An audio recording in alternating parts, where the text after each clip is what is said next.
It's Red Eye Radio. Gary McNamara and Eric Harley talk about everything from politics to social issues and news of the day. Whether you're up late or you're just starting your day, welcome to the show. From the Uniden America Studios, this is Red Eye Radio. Hello and welcome. He's Gary McNamara. I'm Eric Harley. Caution, you're entering the Friday zone. Yeah. On Red Eye Radio. Gary, how are you? Well, I'm not sure yet. I need more details on Trump's plan not to tax overtime. Is it retroactive? Let's hope.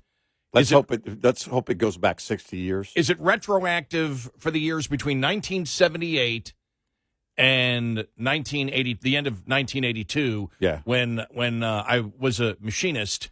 Yeah. And in those years, there were stretches of times when we had so much work that I was working 12 hours a day, 6 days a week. And I remember... And we looked forward to overtime, by the way, back then. And I remember you had some of the other people that I worked with said, oh, no. I would never work overtime because it's not worth it because of how they tax it. Well, yeah, It was worth it. You still made more. Yeah, of course. Yeah. And it was like, okay, I'm the single guy. Give me the money, give me the money, give me the money, give me the money, give me the money. Right. And so we're wondering whether it is retroactive. We believe here, well, I won't say we. I believe it should be retroactive to 1978. I think it should be retroactive to 1966. Because as a child, and this is the thing, making my bed is child labor. My parents should have paid me and paid me overtime. I saw that. Wait for liberals to start saying that. Now, it does bring up a thought that you and I have been saying for years. And it actually, we haven't hit it on, and well, we've talked about it probably in the last, we've mentioned it in passing, but it really came up with the whole gay marriage debate and changing the 14th Amendment. Right. From equal protection of the law to equal treatment of the law. And we said, well, if it's equal treatment of the law, everybody should pay the same amount in taxes. Right. Why should anybody pay? If it's not equal protection, because we know the 14th Amendment was never set up for the licensing of marriage in the states. It never was. Right. You know, they made that up. Right. And we said, okay, I think I said one time, okay, you get the gay marriage as long as the precedent makes it where everybody pays the same amount in taxes. Equal treatment, and that means same amount, dollar amount, not percentage. Right, dollar amount, exact amount. Because why should government take one more dollar from anybody? Right. If it's equal treatment of the law, if the 14th Amendment now states that it's equal treatment under the law, everybody must pay the exact same amount in taxes, not percentage, the exact same amount. Right. One of the reasons, the 14th Amendment read for taxes, the thing is, everybody has to, be taxed if you're making a certain amount. Everybody has to be taxed, the same at that particular amount after deductions and things like that. That's how they read the 14th Amendment there, to make it simple, not to get into any type of, legalese. Right. And so that's how they did, we can charge you a greater percentage as long as everybody is charged the same in that particular classification. Everybody who makes that same amount. Right. Yeah. But once they changed it to equal treatment under the law, where everybody must be treated exactly the same, we have been promoting. We couldn't even get conservatives aboard for that one. Right. Back then. We tried. Right. We tried. We pushed it. We made T-shirts and caps, but nothing happened. Even Biden wore one of the caps. Oh. It was, yeah. Did you see the picture of Trump standing next to the big screen TV, Biden with the hat on, and Trump's got his hand out like this? I mean, I woke up last night. I went to sleep. I went to sleep early. I've been having, anybody who works a shift, it's just a common thing. So I'm not going to make a big deal out of it. But we all have problems sleeping at times. And this is one of the weeks, coming off vacation last week. Right. And then, being on that shift and then coming back. And so, yeah, even our production staff hasn't been able to sleep in the second 2 hours of the show to hour 2 and 3 like they normally can. So I went to sleep like at 4, and I would sleep for an hour, wake up for 10 minutes, go back to sleep for an hour, wake up. Now, I didn't look at my phone because I didn't want to get my mind working. Right. So I didn't look. And so finally I wake up at 10 o'clock, my normal time, and I'm just shaking my head. And the only thing I can think of is this year is going to go down in the history books without question. Oh, man. I'm telling you, it can't be just one book. We said this. We've been saying this for years. We first said it about Russian collusion. You can't do it in just one the whole Russian hoax thing. You can't do that you couldn't do that in one book. This is why I'm waiting for Andrew McCarthy to write, the follow-up 3 or 4 books to Ball of Collusion. We need to finish the story. But now you look at the history, which again, it's still being written. If you were to put this out there in book form, it would take several books. And then beyond that, if you were to put this on Netflix, this would have to be an ongoing series that really had no end date. It would last longer than Law and Order. Law and Order and The Simpsons combined. Yes, it would. Yeah, it would last longer. It would be 20 War and Pieces. Exactly. But when I woke up, I just put everything in my head when I just scanned, and I went, my God, this year.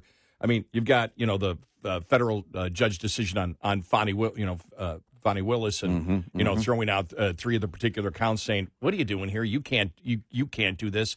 As all of that falls apart, right. When you think about, and I just won't say this year, we'll go back, the last 2 years. When you think about where we were with the Democrats going, we're going to win this damn election because he's a convicted felon. There's no way that he can do it. And to watch all of it fall apart day in and day out, to then, I mean, when I woke up, I saw, the Mark Penn story, the former Clinton advisor, right, coming out and saying, ABC, there needs to be an investigation to find out whether this, this debate was rigged. Right. Now, allegations of questions being leaked ahead of time to her. Or like questions. Right. Similar, it would be similar questions. The allegation really is more of they sent her sample questions, which ended up being very close to the actual questions.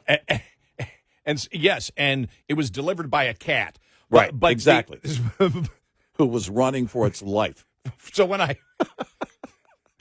dressed as a dog. So when... Because everyone knows dogs are chewy. What? So I woke up to that, and it was funny because I had the same thought when, you and I talked about it. As soon as you didn't even have your jacket off. If you have a jacket, I mean, I didn't even know, but you walked in and it was one of the... my pants on. He was still in his boxer shorts. Right. It was very uncomfortable here in the studio. No, I'm in my boxer shorts now. I came in with pants. And so when you walk in and you look at me and you just go, well, anything is possible. Right. Because you go back to the debate with the Democrat primary debate. Donna Brazile. With Hillary. And it's just like you shake your head and go, well, it's already happened. Yeah, you can't discount this and go, oh, there goes Trump again. There goes that. Nope. You have to look at this because the statement so far by ABC, there's the denial, no, the questions weren't leaked. No. Was anything given to her? What was given to her? The American people deserve to know. This isn't a story, by the way. This isn't something where you went out and did your investigation where, well, we're going to protect our sources and we're going to... No. This is a presidential debate. The public has a right to know what exactly you gave her ahead of the debate or her campaign or anybody close to her. What did you give her? Because if you say we didn't give her the questions, yeah, but you gave her something that looked like questions. You gave her bullet points on what to rehearse Well, or you're not over-rehearse. You're not saying they did what you're saying. I'm not saying they did. I'm right. saying that if the plausible deniability is all over the place and things Right. like this. We didn't give her the questions. Okay, did you give her bullet points? So end it right here. No. The question would be, we gave her assistant right, the questions. Exactly. We gave her campaign. That's why I said her or anybody in her campaign or anybody related to her, anybody that knows her, anyone named Harris.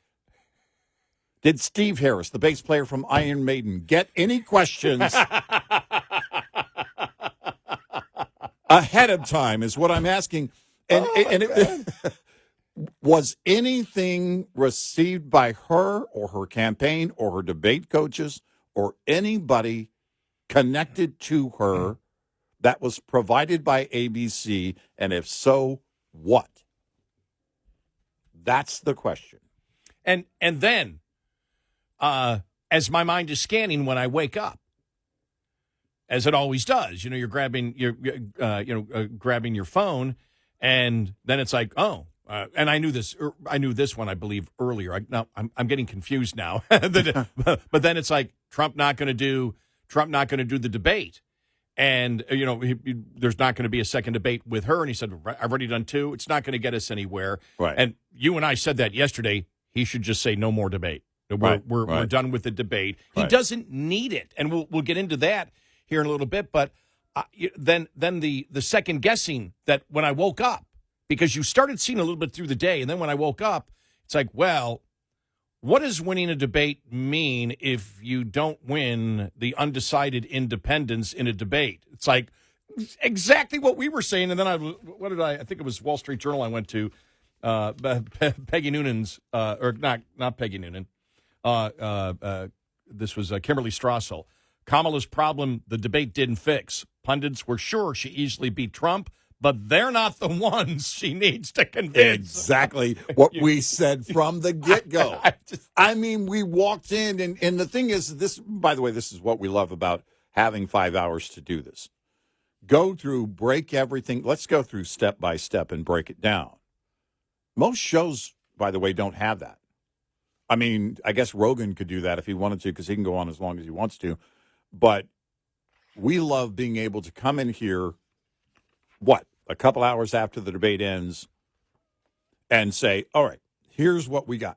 And also show you we're not afraid to go through the process ourselves. I mean, we're essentially, we're not workshopping it, but we're going through and we're tearing it down. You're hearing it happen sometimes as it's happening. And we're breaking it down going, okay, here's our initial thought. Here's what people are saying. Now, what actually was conveyed? And what was the job of each candidate, and did they perform that? This whole win-loss. No, okay. Show me which of them changed more hearts and minds. That person won the debate. And you got to prove it. You got to be able to show me which person, as a result of the debate and their performance of the debate, changed the most hearts and minds. That's your winner. Well, we were actually after the debate, because a lot of times, we are workshopping it because I know for me at times, I sleep, Mm-hmm. I don't wake up. Mm-hmm. In fact, I haven't probably seen a full debate in 18 years. Right. I've got to wake up and catch up and watch it after it happens, while also going through the major audio cuts and the major moments of it. Now, that was one where again, having problems sleeping this week. So I would go to sleep. I'd wake up. I'd watch, 10 minutes of it, fall asleep during the debate. My distraction is social media when I'm watching it live, and I did. And I watch these things when they play out, whether it's the convention and I didn't watch all of either convention. But if I'm watching it, it's the live coverage of it, because I'm also looking for people's initial response to that, knowing that's going to change. And it did here. Well, it did. Well, when I came in, because I'm like, okay, well, I'm like, when it was done, I hadn't fully analyzed it yet. Right. And so we came in here, and it's like, okay, everybody's saying he lost. Okay, what is the quick poll here? Okay, the economy. All right, but let's go back and actually look at the audio cuts. because they said Trump didn't make a case and didn't define her. And you and I went back, and we were workshopping this on the air. Go, okay, here's the audio cut of we believe Trump defining her. Says, look, she doesn't believe these things.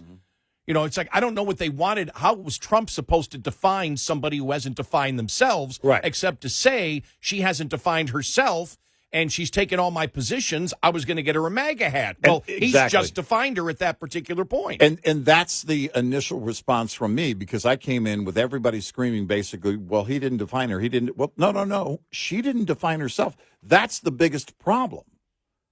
And that's the distraction for me in watching it live. Then you bring it in, you break it down piece by piece, and you look at what you have. And the fact of the matter is when all the dust settles, he did a much better job at what he was supposed to do, well, 1,000,000 times better than she did, because she didn't do anything she was supposed to do. And as I said, everybody is different. And I said, well, of course, I'm sensitive, like so many Republicans are, to when Trump goes down rabbit holes. But when we broke it down and went through all those audio cuts, of the debate saying, well, no, he wins there. That's that's correct. What is her response? Her response is a more sophisticated word salad. Right. But she never really said, and then you started seeing it. Well, she really didn't explain it over the last 48 hours. And when we came in, and you and I said it, because so many times this has happened, whether it was Biden or whether it was her, there's this great, huge just explosion of imagery that, Biden won or Harris won, and this was great, and Trump's done. And then you slowly see it. Okay, what's the substance? Exactly. And as we've said, will they be talking about it? And this time we said Monday. I don't know. You may have the Sunday morning news shows want to avoid the debate by the time we get to Sunday. I think they may take a different angle at it, actually. And I said this, I think, yesterday or day before. Now I'm starting to think they'll cover it, but they'll cover it in the fashion.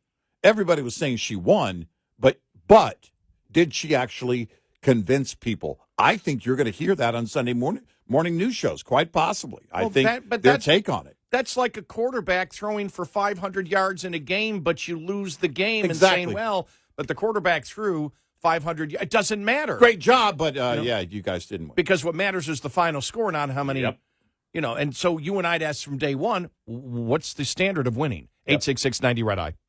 This report is brought to you by Shell Rotella. With advanced synthetic technology, is designed to help keep your rig running with more mileage and less maintenance. Did you know that up to half of all major engine failures are due to poor cooling system maintenance? That's a lot of downtime and can cost drivers big. You expect a lot from your engine, which is why the cooling system must be a part of your maintenance routine. Here's a tip to keep your cooling system in shape and your engine running smooth. Make sure the system is properly filled with coolant at every PM interval and during pre- and post-trip inspections. Underfilling the cooling system can cause corrosion and your engine to overheat. Coolant is also used to keep DEF tanks thawed in the winter. If you notice unusually low coolant levels, be sure to have your cooling system inspected by a professional technician. We'll be right back with more Red Eye Radio with Eric Harley and Gary McNamara.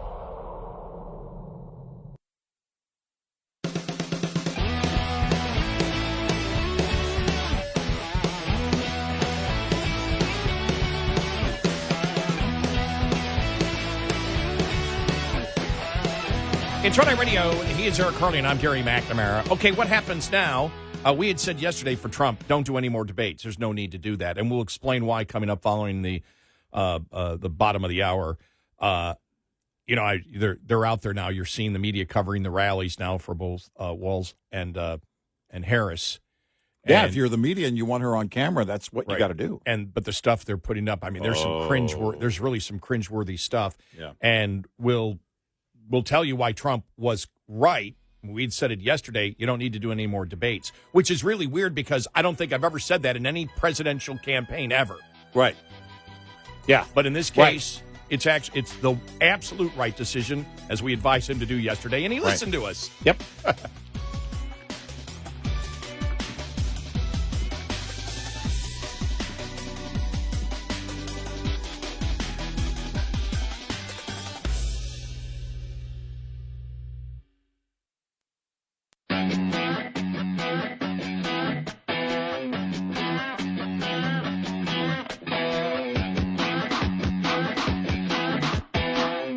You're listening to Red Eye Radio from the Uniden America Studios. It's Red Eye Radio. He is Eric Harley, and I'm Gary McNamara. Welcome and good morning. Thank you for being here this morning. So Trump not going to do another debate, as we said he should. There's no reason to do it, and here's the reason why. And I know what you're going to hear. Well, he's chicken to debate or doesn't matter, because the American public knows. At least you're supposed to eat chicken. Chicken as opposed to cats.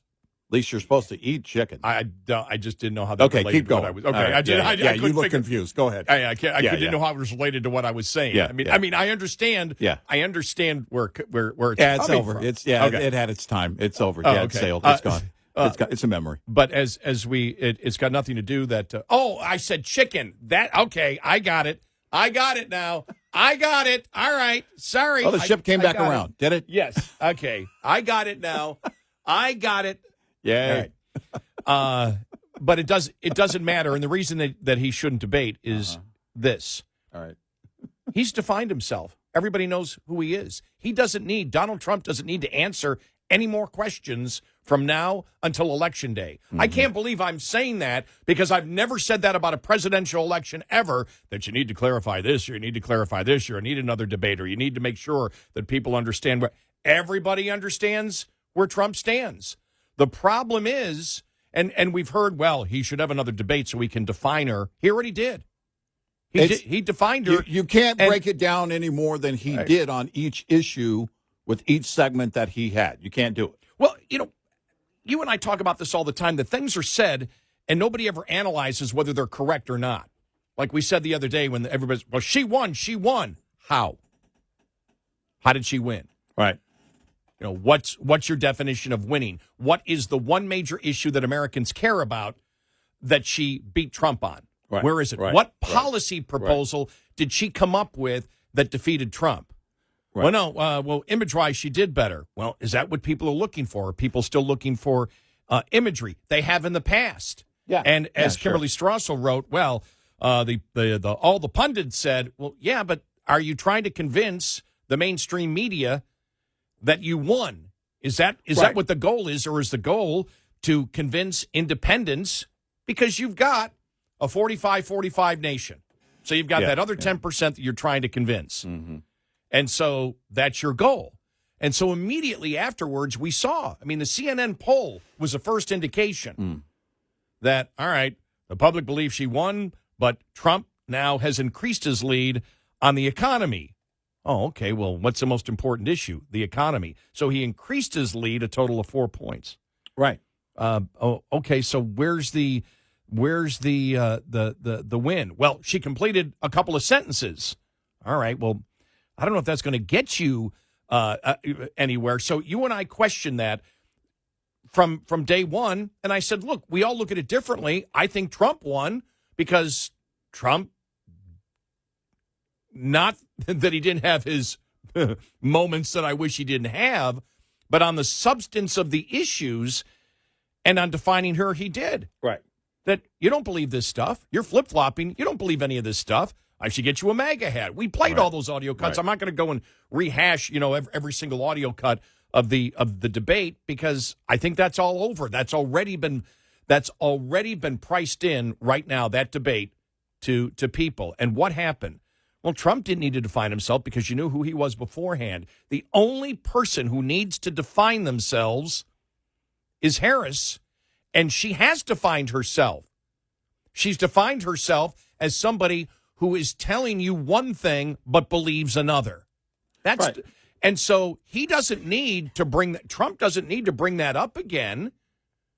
It's so obvious, where it's never been this obvious before that I've ever seen it in modern political history, modern presidential political history, where everybody knows, where you've had in such a quick couple of weeks somebody who everybody knows has a history and a documented history in the media. It's on video of holding radical positions, and in like 10 of those radical positions, and a couple of them that the American people are totally concerned with, that dominate it, that she has reversed 180%. She's got to define herself now. And that's the problem that the Harris campaign has. And that's why Trump should not do a debate. He did the right thing by not doing it, because she can scream and yell all she wants at a rally. Nobody cares about a rally. Well, and the whole, idea that, well, he's a chicken for not doing it. I'm sorry. Then you're supporting the one who won't talk to the media? Yeah. We've gone now well over 7 into week 8 of her not doing a formal press conference. Who's chicken? Trump walked into the spin room moments after the debate. The New York Times wrote a headline about it. Yeah. There's no reason for him to do it. And he can simply say, look, I've done 2 debates. She won't do any interviews. She won't be cross-examined. You can't cross-examine her at a debate because, as we know, you saw the ABC moderators there and how incredibly biased they were. So we're done. You know where I stand. You know the fact that she's lying about all the major issues. That's all you got to say. Yeah, and then go on. Absolutely. And I don't think that Trump right now should do any time. I don't believe, for example, Trump should go on 60 Minutes. No. I don't believe the it's basically set where you do the rallies, you do interviews. I mean, for example, you saw Vance on CNBC yesterday with Kernan.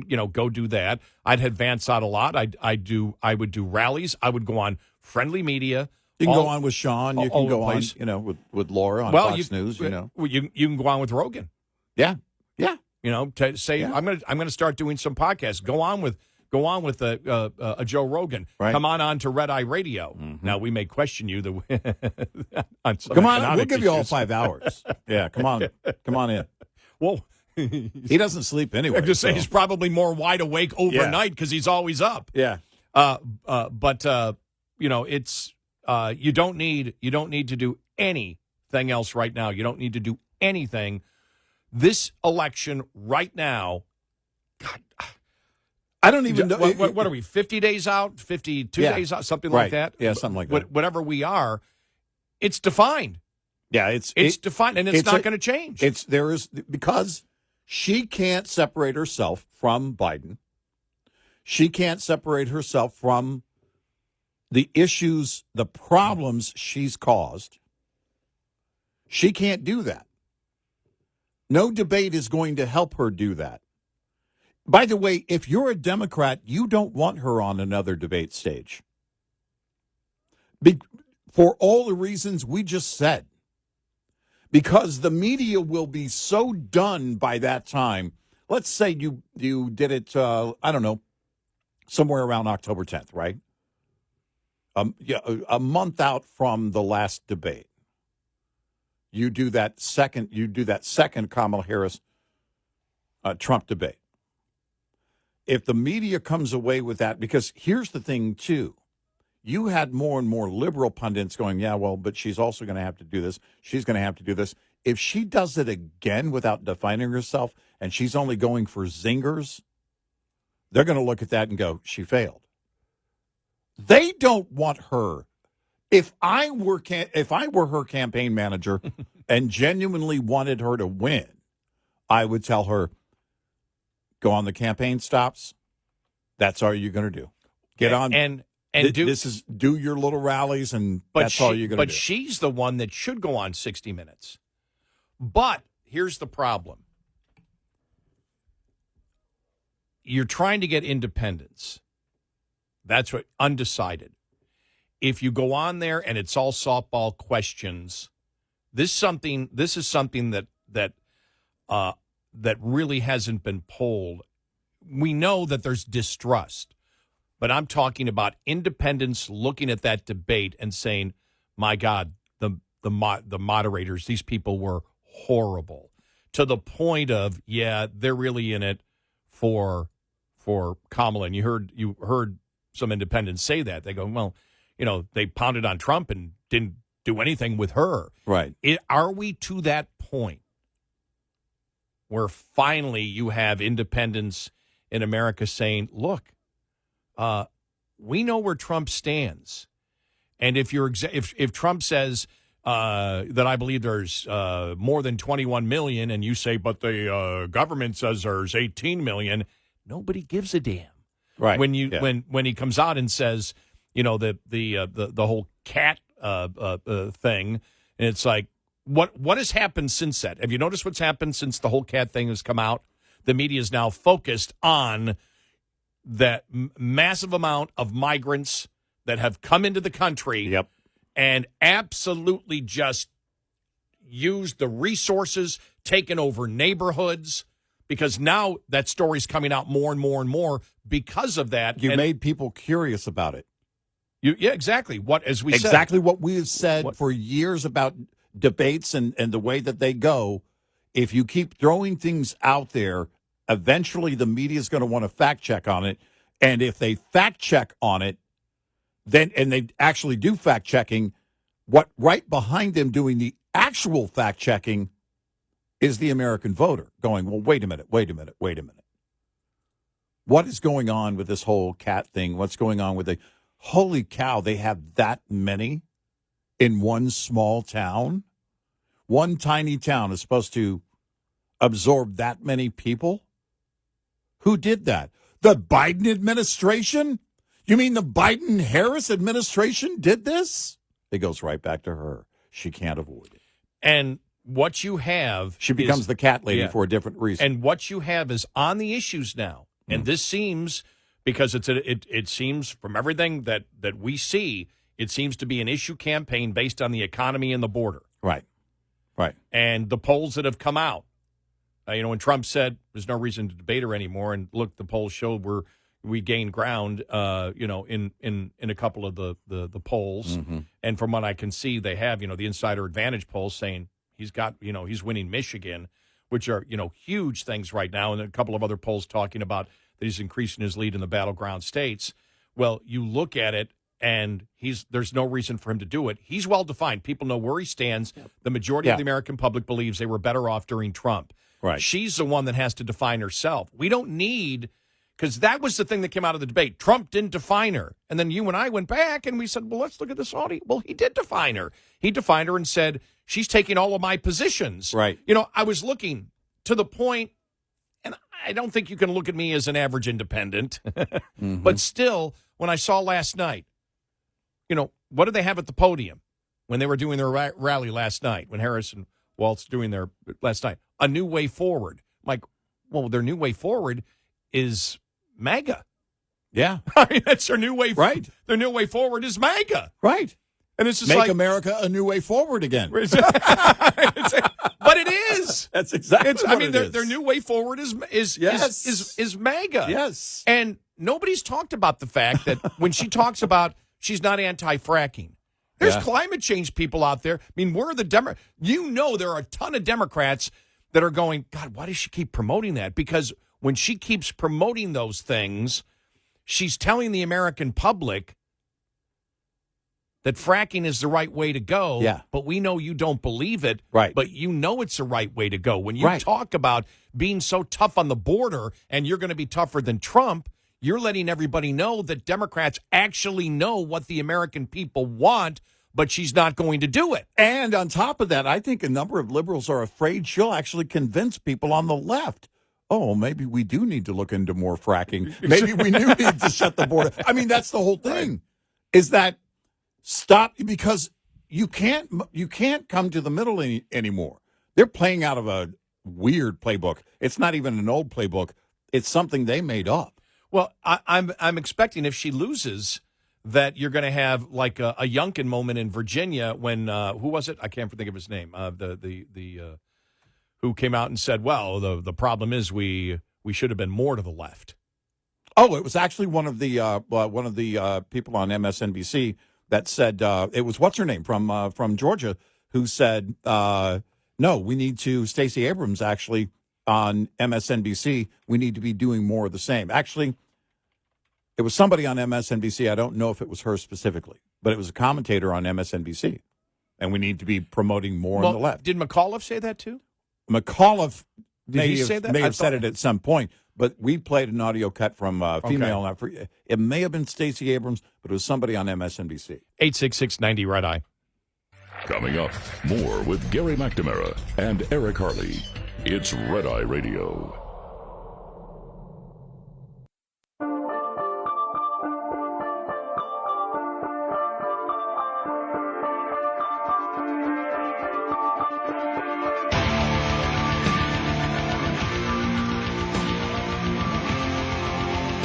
It's Red Eye Radio. He's Eric Harley, and I'm Gary McNamara. That's the thing. Driving in, I went, okay, everything's set in this election. You don't need another debate. By the way, if I was Harris, I would say, oh, since Trump won't do another debate, there's not going to be a vice presidential debate. I would try and get Walz out of a debate with J.D. Vance to every extent possible. I would do anything, honestly.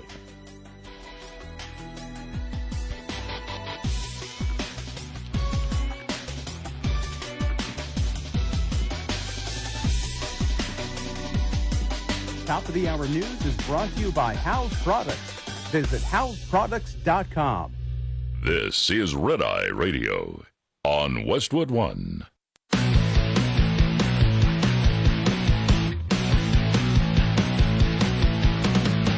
Now, it's Red Eye Radio. Gary McNamara and Eric Harley talk about everything from politics to social issues and news of the day. Whether you're up late or you're just starting your day, welcome to the show. From the Uniden America Studios, this is Red Eye Radio. All across America, he is Eric Harley, and I'm Gary McNamara. We are Red Eye Radio.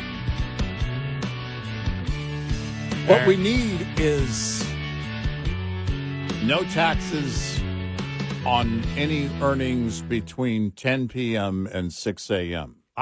I think that's what Trump should do. Third shift is especially cumbersome, but required. We're the ones that do all the work. For those who listen to our podcast during the day, we thank you. This does not apply to you. This isn't about you. It's about us. It's about our own self-interest. Quit making it about you. It's about us. Oh, my gosh. Oh. Third shifters unite. 12 people show up at Capitol Hill. Dang it. Not even our production staff is here. Man, okay. I guess we'll go back to the Kamaga thing.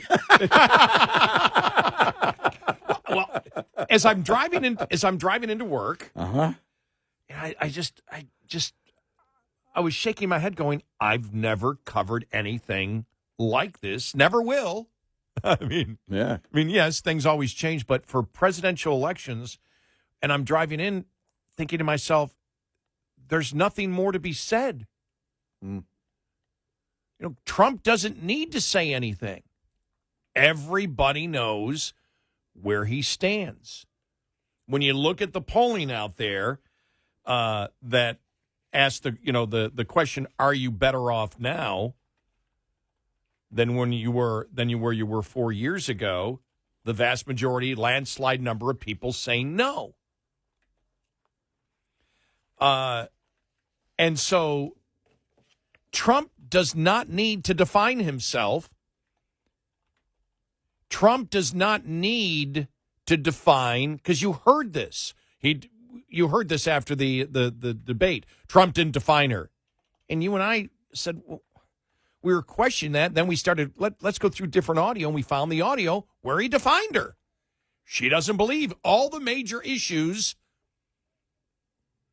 that Americans care about. She has now taken the MAGA position. I'm going to send her a MAGA. I was going to send her a MAGA hat. Well, luckily, Biden wore it first. But it's like she needs to define herself, and she doesn't know where to go. I saw the co-chair. There's a headline, Harris's co-chair. She helped Biden do all the things that were done by him. She's proud of that. Well, then where does she stand? If she's saying she stands with Biden, America doesn't want that by landslide numbers. Right. And nobody believes that she has flip-flopped, that she actually really is being truthful about flip-flopping. Nobody believes it. I want to play this here. This is a CNN. Okay. And this is a panel, and it starts out with Nina Turner, who was a former Ohio State senator. Right. A state senator. It sounded like I was saying an Ohio State, like the college. No, she was a state senator in Ohio. Right. Nina Turner, she starts out by saying what we all know. And then you have the host on CNN trying to make the case, well, no, she's changed her position. And just listen to the panel on CNN. Here we go. Now, on the fracking question, to the vice president, and this is me as a liberator, she, in 2019, when she was running, she said, I'm done with, fracking, we're going to do away with it. You can't say you're going to do away with it. They had her dead to right on that. What you can say as a candidate that I'm not in 2019, I'm not in 2020, and you know what, I changed my mind. Well, I guess the reality of it is that she reversed herself in 2020. Like that. That's not true. No, she didn't. But you know, That's not accurate at all. But you know what? But it's a weak argument. No, it's not. It's a lie. All I'm saying is that more than now on the fact. It's like, so nobody believes it. Nobody buys into it. New York Times CNN poll. Majority of likely voters blame Harris for record illegal immigration at southern border. You know how she was, especially early on, was pounding the ads about how she's tougher on the border than Trump? Nobody bought it. No. Nobody buys it. Nope. Majority of likely voters say they blame Vice President Kamala Harris for record levels of immigration at the United States-Mexico border over the last 3.5 years. New York Times Siena College poll reveals 63% put blame or a lot of blame on Harris. And there you go. That's, where was the... Oh, here it is. 57% of registered voters believe they are not better off under the Biden-Harris administration than they were 4 years ago. 57% no, 37% yes, 6% not sure. But those polls don't even matter. What matters are 6% are still living with their parents. Mom, are we better off? And so the only person who has to define herself, because as you see right there, and we've said this already, all Democrats know that Harris is lying. She's not pro-fracking. She's not tougher on the border than Trump. Right. Everybody knows that. She's lying on those issues. Mm-hmm. Everyone knows that she agrees with what the Biden administration believes and would have gone further. Everyone knows she would have spent a ton of more money and borrowed more money. Everybody knows that. Everyone knows that she has not had a genuine conversion to MAGA. Yeah. Everyone knows it. We've had fun with it, but everyone knows that's a line of horse manure. We all know it. Right. And that's the problem that she has. That's how she's been defined. She's not a serious politician. She wants power. She won't tell you what she's going to do. Trump, we know exactly what he'll do. It's, again, where we started just moments after the debate ended. It's up to her to define herself. It's up to each candidate to define themselves. Trump has a real wide umbrella on this whole thing because she's so bad. He had a wide umbrella because Biden was bad, too. By the way, for the same reason on the issues. They caused it. They're not going to fix it. They're going to cause more of it. So there's no way to get around that. You can't. There's nothing you can do about that if you're Kamala Harris. The whole joy thing, it's like your parents paid other kids to show up to your birthday party. Everybody's applauding, and it's like, but do any of those people actually come back and come to visit you? Are you actually motivating people? Are you attracting people to your campaign? Show me where she's attracting people to her campaign. And by the way, I think you said it off the air, I think, earlier. It's so hard to remember what we say on the air and off the air because the show just continues off the air. But you said it, and I think we've said this before, and that is, I can't believe a damn thing that the pollsters are showing right now. You're showing me things are neck and neck. If it's accurate, if it turns out that way, then we are beyond doomed. Doomed, yeah. If people are still, if reality has hit liberalism, but reality has not hit independent voters, then we do have a problem. If reality does not, if your own self-interest no longer matters, then we have problems. There aren't enough 55-gallon drums of uncooked rice to prepare the world for what's coming. You can't prep for the doom that's coming for that. Just everybody, good luck. Good luck, drive safely. Because it really will be, it's weird. I had this dream the other day, and I think it's because it's building in my subconscious. It's not the zombie apocalypse. It's the radical apocalypse. Radicalism causing things to happen in the economy. Oh, that's not a dream. That's reality. The wide open border and bizarre stories coming out as a result of the wide open border. Oh, wait, that's also not my dream. That's reality. But in my dream, it went further where it was just all out lawlessness. What was the movie where they had the one day they could, commit all the crimes and do that? I forget the name of the movie. But it was in my dream, it felt like that. And you just had the Purge? Yeah, the Purge. Yeah. It felt like basically the Purge. And nobody was paying attention to anything because that's kind of what it feels like already. That people, because here's the thing, in my dream, it was people being so desperate they don't know where to turn, and they're not listening anymore to anybody inside the Beltway or anybody running for office or any level of authority. They're out for themselves. I mean, people are, they're eating cats. They're doing whatever. I'm not saying people are eating cats. I'm just saying they're desperate. Right. Well, that right now we're moving further and further and further toward a situation where people don't have trust in the system. We've talked about this. If you don't have trust in the voting system, and I know a lot of people have lost trust in recent years, but the entire system, there's no trust in the justice system. When you defund the police and we see the weaponization of law enforcement agencies from the top level, you lose that trust.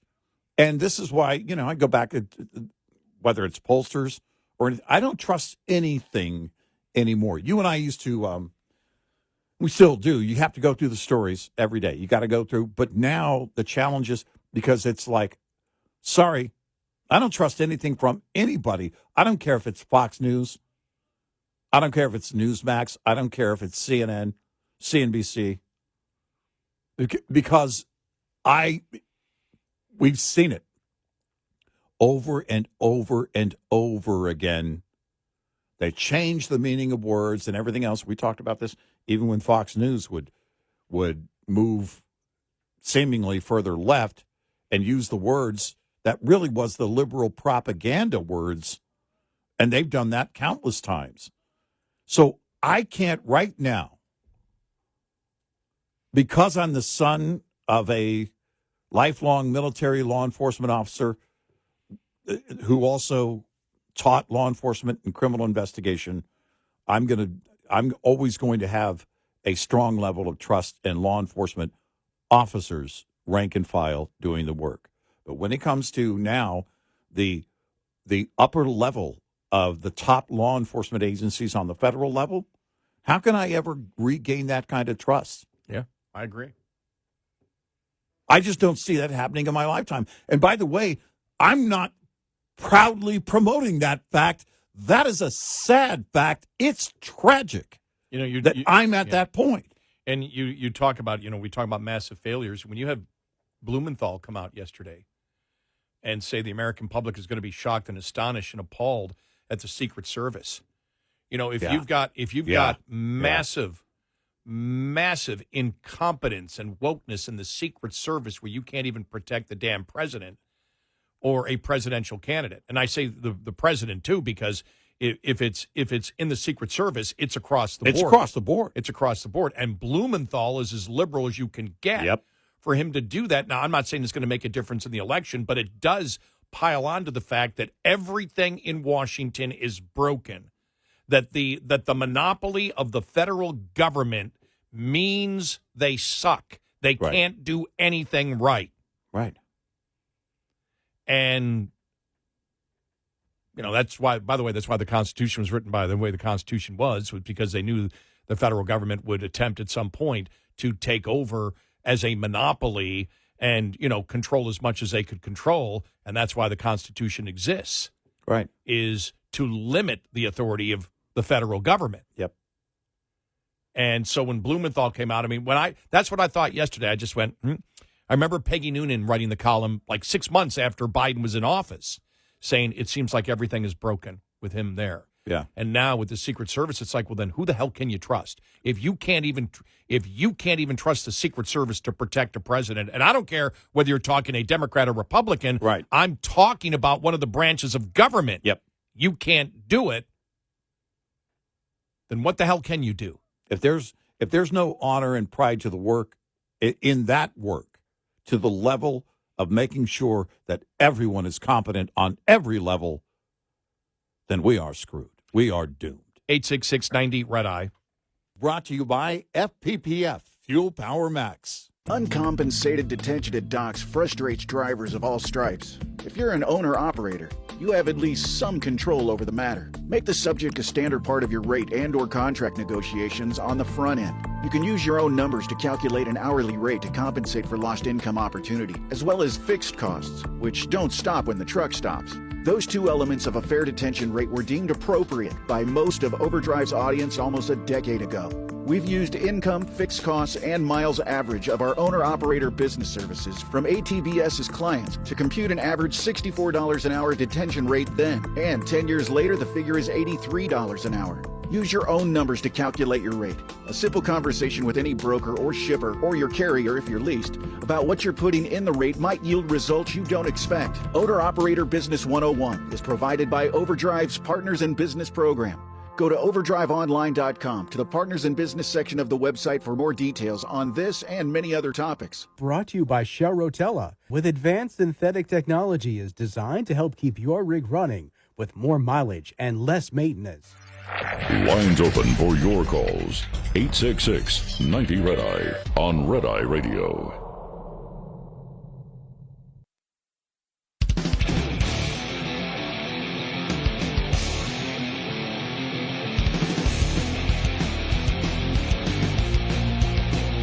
It's Red Eye Radio. He's Eric Harley, and I'm Gary McNamara. And so it's the Harris campaign that has to define themselves. I want to play this here because this was Walz before the rally in Michigan, and this is Walz. And listen to what they do here. And it's very important because this is where they talk about the whole cat thing. Understand that the Trump campaign has posted this on social media. The RNC has posted this on social media.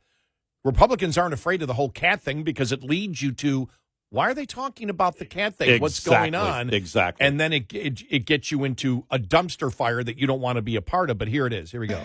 And you tell me you had this on your bingo card. And they're eating cats. And they're eating cat. What would you say?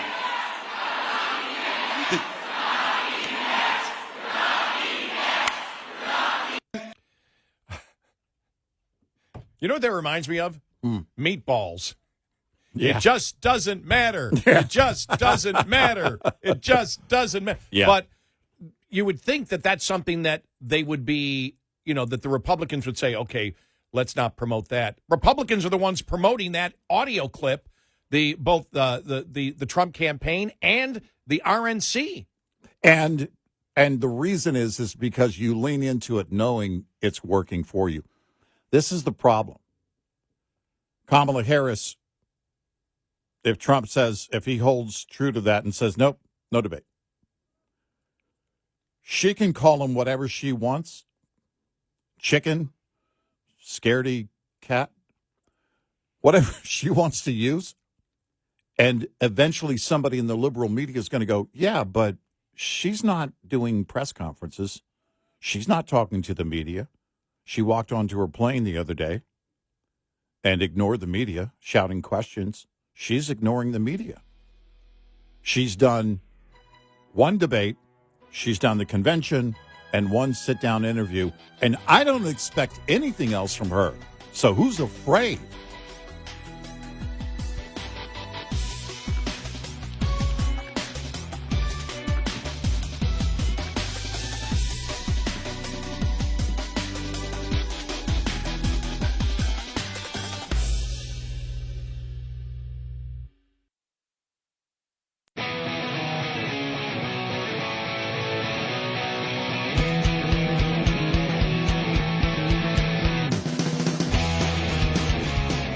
Have a line open.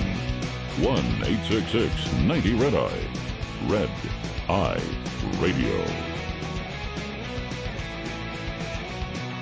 And he's Eric Harley, and I'm Gary McNamara. Coming up, following the top of the hour, we know it's a long way away, but I just saw it. The Annenberg Constitution Day Civics Survey has come out to celebrate Constitution Day on September 17th. And it is the poll where they ask, what are the three branches of government? By the way, you cannot, it's illegal to celebrate the Constitution on any other day except that day. Right. We only have one day. That's what it's got down to. Yeah. Are we making progress? It would be, I guess, the question. Well, we may be making progress there, but not on other constitutional issues. Well, and this one will fry your brain a little bit, but it does make sense why people think a certain way. If they don't, because if you're ignorant on certain constitutional amendments, then you can understand why the public doesn't understand things that we promote and other conservatives promote, because they don't even know. Right. In fact, most Republicans don't know things about the First Amendment. Right. Which are absolutely critical to the survival of the country. So we'll get to that coming up here in just a little bit. What was the thing? Oh yeah, I want. This is we had talked about Trump not doing the debate, but one thing that they're doing now, you have got the Trump campaign and the RNC. They are posting tons of audio cuts from Kamala rallies, because we saw that you didn't get the cackle during the debate, that she got that down, where you saw that she was much more serious. Right. And the RNC, knowing or believing that she is not going to do serious interviews, are saying, okay, where you really get her is at the rallies. This is what we're going to promote.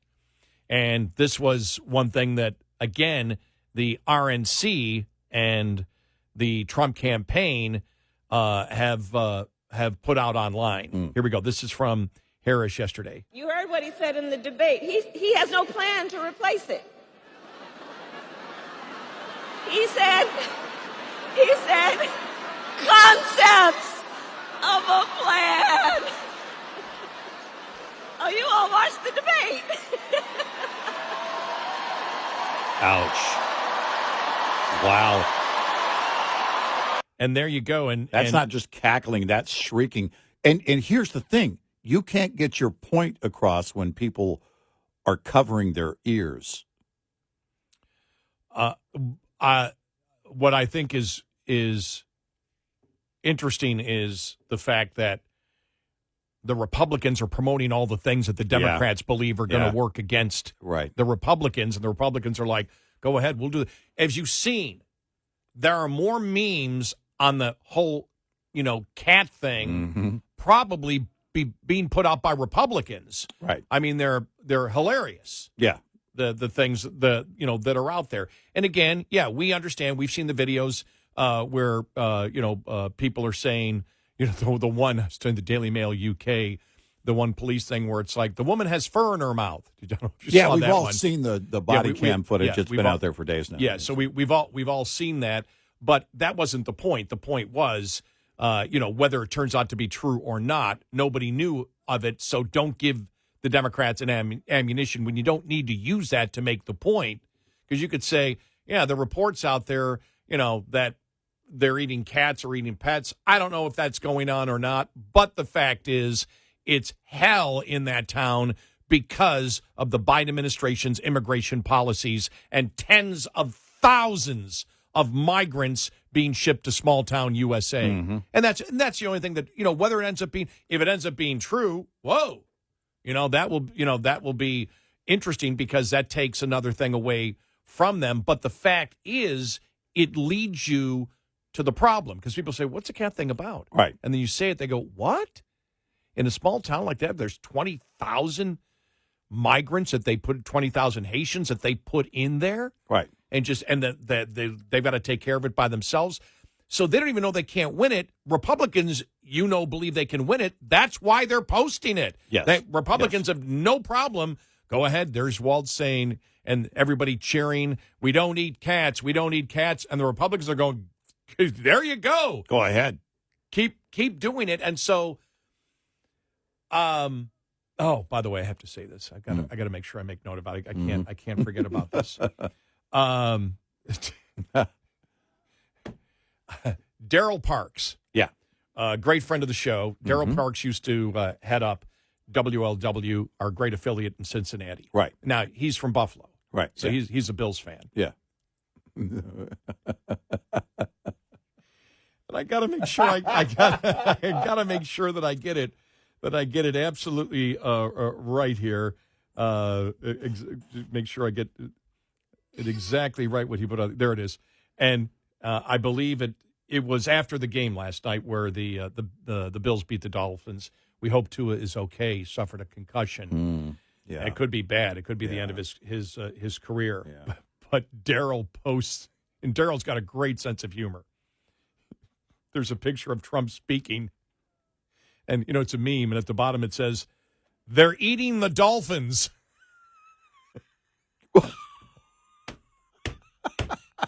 Picture of Trump speaking. Oh, my gosh.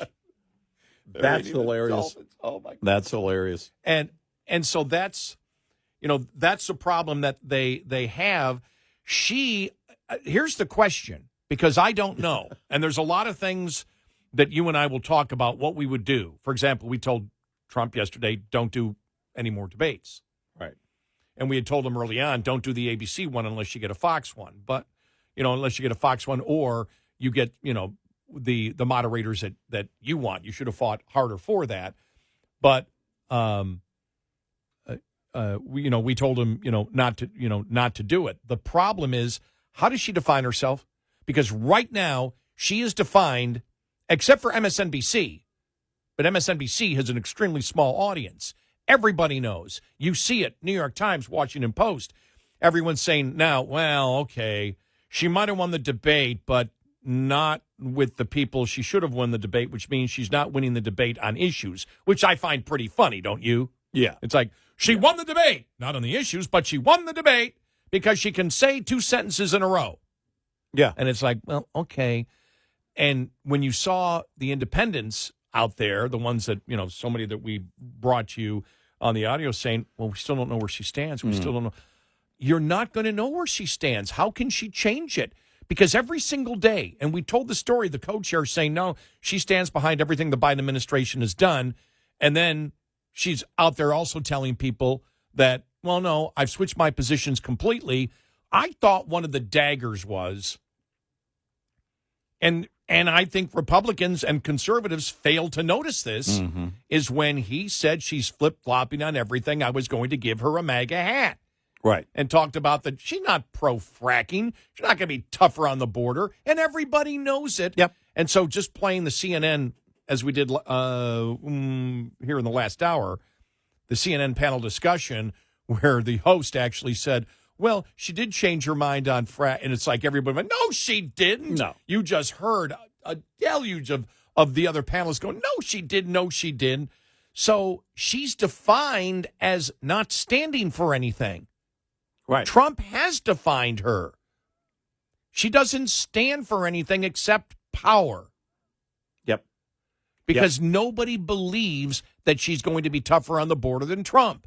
Nobody believes that she's pro-fracking. Nobody believes that she's a Second Amendment advocate as much as Trump is.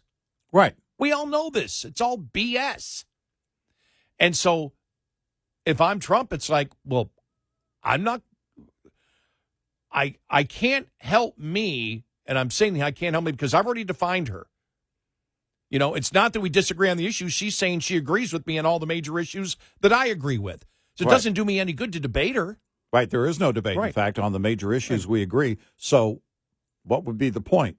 What would be the point? Everyone knows where I stand. Nobody knows where she stands. And we saw what happened with the moderators. Mm-hmm. That's a very strong argument. Yep. And if they say, well, if she says you're chicken, he goes, you won't even talk to the media, and the media knows it. Right. And every day you see the tally. Everybody, it's like Fox and other conservative media is doing it. Okay, it's now 51-1 or 52-2. Whatever interviews being done. And so I was driving into work today, and I'm shaking my head saying, what are we going to talk about for the next 2 months? Because really, there's not going to be anything new to talk about. We know where Trump stands. We know that she's trying to convince the public that she's flip-flopping on everything. Yep. How's she going to do an interview with anybody when they ask, why have you changed on fracking? Right. What are you going to say? Why have you changed on the border? She's trying to say, well, my values haven't changed. Yes, they have. Yeah. Are you pro-fracking or not? You weren't pro-fracking. The left media, the activists in newsrooms are getting frustrated with her. We saw this after the convention. I started thinking, man, the internals must show something, because more and more they're going, oh, man, we can't say this. We can't. You know, you can make moments happen, but you can't make a campaign happen. She can't get away from the fact that she's part of this administration that caused the problems. She can't get away from the fact that she's lying about changing positions to sound more like Trump. Yeah. Where the fact is she's being mocked by it. Exactly. There is no out for her. She can't do anything about this, and she knows it. She doesn't have the confidence, but there are no words that she can say to the media. My values haven't changed. And meanwhile, you know, this is Trump yesterday in Tucson. Mm-hmm. All right, listen to this. Listen to this moment here, where he said, which again, because when you talk about specifics, you can sit there and say, well, she says she's tougher on the border. What's she going to do? You know, and this is one thing that they're getting. You know, for example, Vance got hit with this. You know, it's like, well, we're going to have mass deportation. He goes, no, it's just illegal to hire. Right. And we would enforce hiring so that we don't have to transport people back. Right. They'll be going back on their own. Here's something else Trump brought up yesterday. When I return to the White House, we will require that all companies receiving federal housing subsidies to verify citizenship. We're going to verify citizenship. We're going to make sure that it's a legal residency. And as a condition of their rental agreements, they're going to have to do all of it. Taxpayers will not subsidize apartment rentals for illegal aliens, and we will not permit illegals to drive up the cost for Americans in need. That's a specific thing. Right. And so you have independents listening going, okay, that's a specific thing. Yeah. Right. Okay. Right. And so, like I said, Trump's doing the right thing not to debate again. And if I was Harris, seriously, I'd say, well, since he's not going to debate, we're not going to have the vice presidential debate, because I don't think Waltz wants to go up against J.D. Vance. By the way, you have Waltz do that. But you know what? Since he won't do a debate with her, I'm not doing a debate with J.D. Vance. Yeah. I know what you're thinking. You do? It's not going to hurt their campaign. It's not going to help it, but you tell me what will help their campaign. Yeah. Because that's the problem, and independents made it clear after this last debate. We don't know where she stands and what she would actually do. You better get Tim Walz out of a debate with J.D. Vance if you can help it. 866-90-RED-EYE. Get in touch with Red Eye Radio, toll free at 866-90-RED-EYE.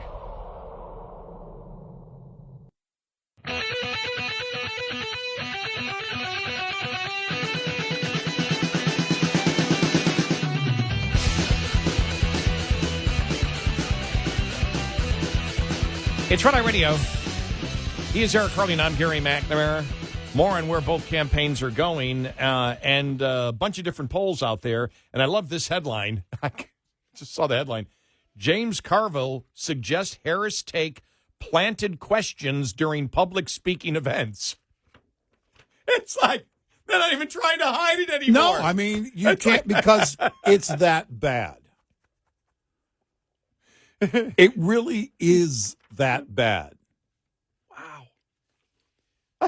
That's amazing. We'll get to more about it on that story.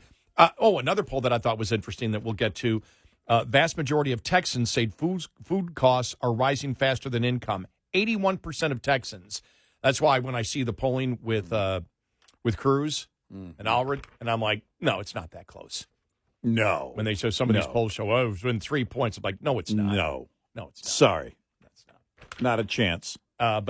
So some more polling coming up, and where Americans stand on understanding the Constitution. Plus, your calls and comments on the debate, the campaign, 866-90-RED-EYE.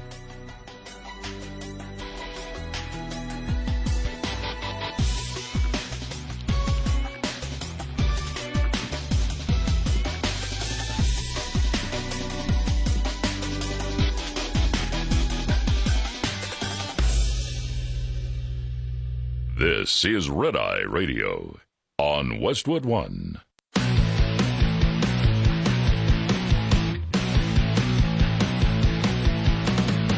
Now, it's Red Eye Radio. Gary McNamara and Eric Harley talk about everything from politics to social issues and news of the day. Whether you're up late or you're just starting your day, welcome to the show. From the Uniden America Studios, this is Red Eye Radio. All across America and around the planet, we are Red Eye Radio. He is Eric Harley, and I'm Gary McNamara. Good morning. Thank you for being here. Welcome. We made it to a Friday. Woohoo! And since it's still the same week as the debate, should I throw it out one more time? Can any Democrat tell me what issue Kamala won on the debate? Right. Just to end the week, just to have it, because I don't think we're even going to be discussing the debate on Monday. I think it's I think it's over. I was looking at the Drudge report yesterday before I left here, and it's like what Drudge is like. It was like it's all over. Kamala's going to win. You know, the headlines that they put in from Axios, the mainstream media. Axios posted a story. Drudge is way too liberal. No. And why it matters, no. Oh, okay. I was going to say, did they really? No. Wow. Why it matters. We can't believe how radical he is. No, it's just become, I was going to say, the website's just become hackish. It's not even good enough to become hackish anymore. Yeah, it's really bad. It's really bad. I have no idea who's running it. Does he still run it anymore? I don't even know. They should just change it to meh. I still say this is one of the most fascinating times in American political history right now. Yeah. And this election really is. This is something that we've never seen in modern American politics, just everything that's going on, as I mentioned a couple of times, because I think it's worth mentioning a couple of times, many times. Driving in tonight, I just went, okay, we're done. Yeah. We're just waiting now for the election, because everybody knows where Trump stands, and everyone knows Kamala Harris has been defined. And it's like, no, and when you say, what do you mean she's been defined? Nobody knows what she thinks. That's being defined. Right. Because nobody knows what she thinks, because she's taking positions that are MAGA positions. She's trying to convince the American public she's more MAGA than Trump. Mm-hmm. And I mean, and just everything that goes along, with it. When Trump said it at the debate, the next day you've got Biden wearing a Trump hat. I mean, it's just, you cannot make this stuff up. No, the whole thing, by the way, because Biden had put the hat on top of another hat, when it first came out, the first time I saw the still shot of it, not the video, but the still shot of it, I thought it was a really horrible deep fake. I thought somebody had superimposed a MAGA hat on there to make the point that Trump had made during the debate about sending her a MAGA hat. And I thought, oh, that's funny. Somebody did that. That's funny. And then like a few minutes later, it's like Biden puts on a MAGA hat. I'm like, oh, wait a minute. Is that real? And then I saw the video probably about 5 minutes after I saw the first still shot. I was like, oh my. And then the longer video came out. Mm-hmm. And it's like the guy basically wanted Biden to sign his MAGA hat. And Biden made a quip, and some are saying he was making fun of people saying he doesn't know what he's doing. And he goes, well, I don't know if I can sign it because I don't even know my own name. That thing. Mm-hmm. By the way, I'm not sure if he actually doesn't know his own name. I'm just saying I don't know whether he was joking or not. He said it. You're simply questioning. I report, you decide. You question. Yeah. That's all I'm just throwing it out there. And so then he puts it on his head. And the guy's like, whoa. You can see the guy is like, yeah. And that was like, oh my gosh. The guy didn't ask him to put the hat on. He asked him to sign it. That was it. Then Biden puts it on, and the White House comes out and says, well, he was just trying to make a point about bipartisanship. Shut up! He wasn't. Wasn't that the best? That's so that was. stupid. I mean, that was like, oh my God, they don't know where to go. If I were Karine Jean-Pierre in that moment, after he's no longer running, I just would have said, "You tell me." I don't know why in the hell he put it on his head. We talk about indications because there's so many polls out there, and there were a few polls out there that showed that Harris is winning on the national level. Whatever. There's also polls showing, and some of the most accurate polls like Rasmussen and Trafalgar that shows he's doing, very, very well. The Insight poll after the debate showing that he's up a point in Michigan. That's all interesting stuff. But the fact is, you say, what are their internal polls actually saying? And we talked about last week when we were on vacation that Biden was out doing campaign rallies with her.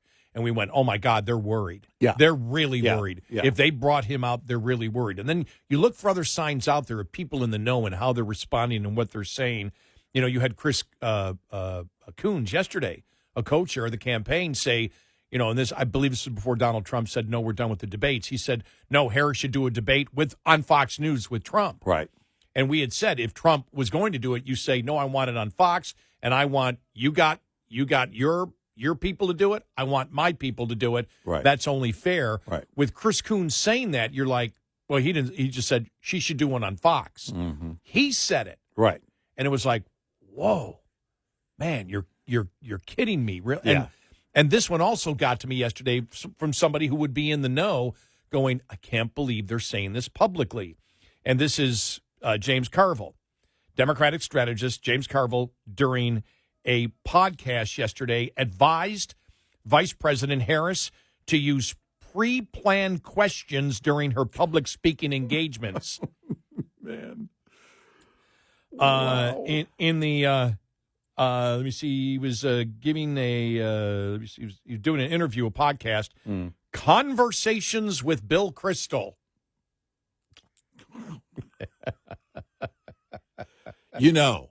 They worked really hard on the name for that podcast. Yeah. But he suggested Harris field a mix of planted and unrehearsed questions to appear more impressive without making it obvious she has prepared for those same questions. Who the hell says that publicly? Yeah. And here's what Carville said. Here, these are all quotes. She could do a China speech, all right, and talk about how it's an adversary, but not an enemy. No. You know, there's a standard foreign policy, Foreign Affairs magazine. But you can do that, and it's got to be covered, though. And it will, and she can make news like that. She can do new economic stuff. She can talk about how tariffs have a very checkered history of doing any good. I mean, there's 1,000 things that she can do, and she can actually take 5 or 6 questions of which you can plant 2. You can't plant all the questions because it'll be evident that they were planted, but you can say, wow, yeah. Mr. Crystal, you in the back. Oh, well, gee, I'm glad you asked that question. I hadn't thought about that until right now. But blah, blah, blah. Well, God, she's pretty good on her feet. Bill Crystal asked her a question, and she hadn't thought about it. And, of course, she had thought about it for 5 hours. So he is saying, in order for her to be more impressive, that she has a knowledge on the issues, she has to take planted questions that she already knows the answer to because she's been given the answer, and she has to sit there and fake it and say, oh, I never thought about that. Well, let me give you my feelings from the top of my head. Oh, my God. I'm glad you asked that question, Mr. Crystal, Bill Crystal, who's a liberal Democrat and has never been a conservative, no matter what he says. Wow. Here's the thing.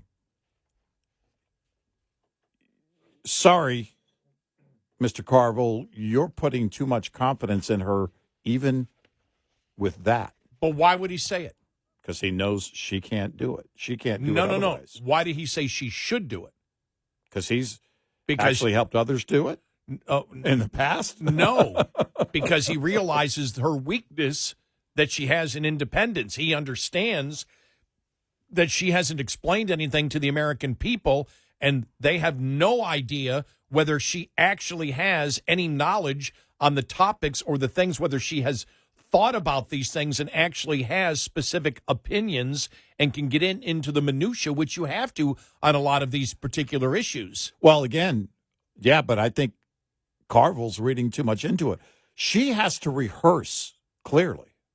Well, I'm not saying what her performance is going to be. I'm saying Carville's just recognizing and I'm saying what that her weakness is. Carville is, yeah, he is, but he's also giving her way too much credit, is my point, because she couldn't even pull that off without rehearsing it for a week. Which would be my point. That's the desperation that Carville sees. Mm-hmm.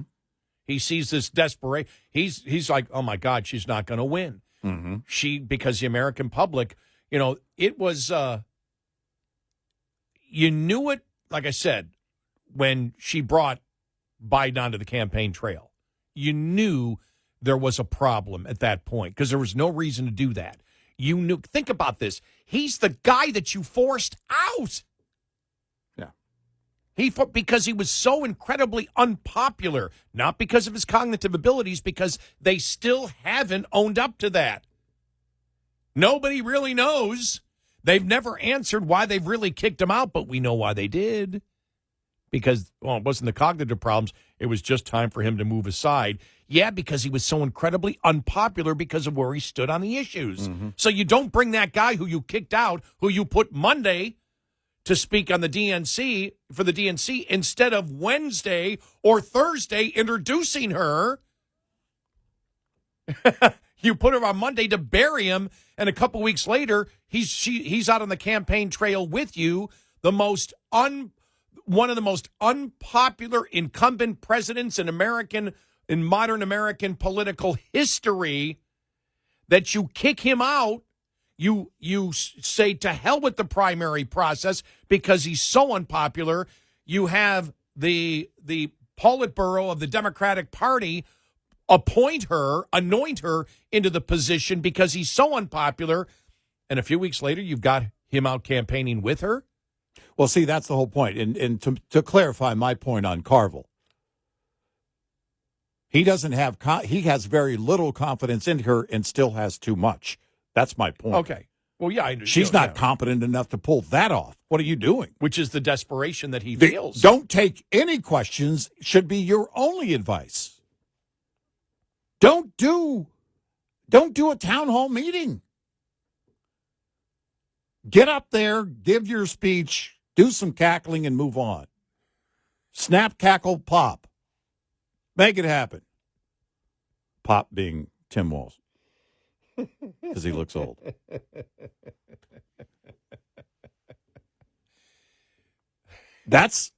I would not, don't ever.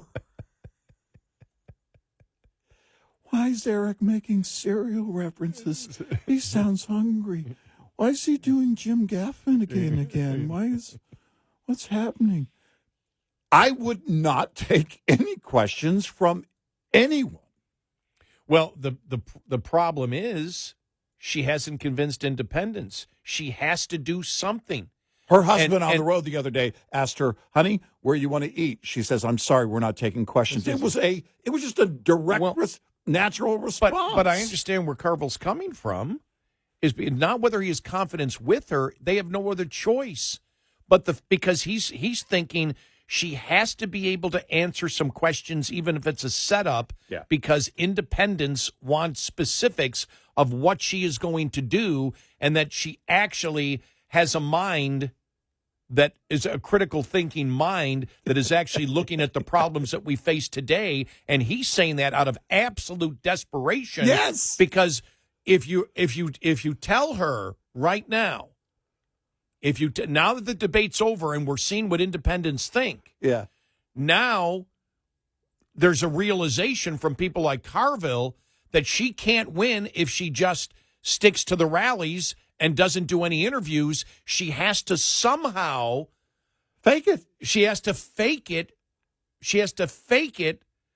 They have to make it up. They have to do planted questions out there in order for, there's going to be a planted question. Here's how you answer. So 2 of the questions are going to be planted. So with the other ones, just do your normal snap, cackle, pop. And then 2 of the questions you'll say, I hadn't heard that, but here's my opinion on it. And you've got the pre-rehearsed answer to that question. And he said only 2 because hopefully she could remember and memorize the 2 questions that would make her sound capable, because that's the recognition of Carville, I believe, is what he's seen from independents saying, we need specifics from her. Why did she change? Why is she embracing Trump now? What's the purpose? Does she really believe it? Now, as you saw the one independent on Dr. Phil come out and say, we don't believe her. Right. Right. She hasn't changed. So what specifically is she going to do? She can't do what Biden does, but she's saying that she believes all of Trump. Well, Biden tried to pretend he was a moderate. He ended up being completely radical and put us in this position, is what a couple of independents said that we played on the air earlier this week. Right. And so Carville's panicking. We got to do something. She just can't continue doing this. She has to articulate that she knows the issues, but she doesn't. Well, it's indicative of what happens if you've ever seen someone's house catch fire and they run out front and they grab a garden hose, which isn't going to do the job, but they're going to do everything they can to put the fire out because you're desperate to put the fire out. And this is what's happening right now. The liberals are desperate because there's nothing here. It is worse than a dumpster fire. It's a dumpster fire nobody cares about. And you can't change it into something else. She can't be something she's not. Hope and Change in 2008 was about a guy who nobody knew anything about, but he wasn't the incoming, he wasn't the sitting vice president. A lot of people didn't know who he was. We did. We vetted him properly. A lot of people didn't. And that's on them. But that was the difference between now and then. This is not 2008. And she has nothing. I knew Obama. She's no Obama. You're no Barack Obama. 866-90 Red Eye. We'll be right back with more Red Eye Radio with Eric Harley and Gary McNamara.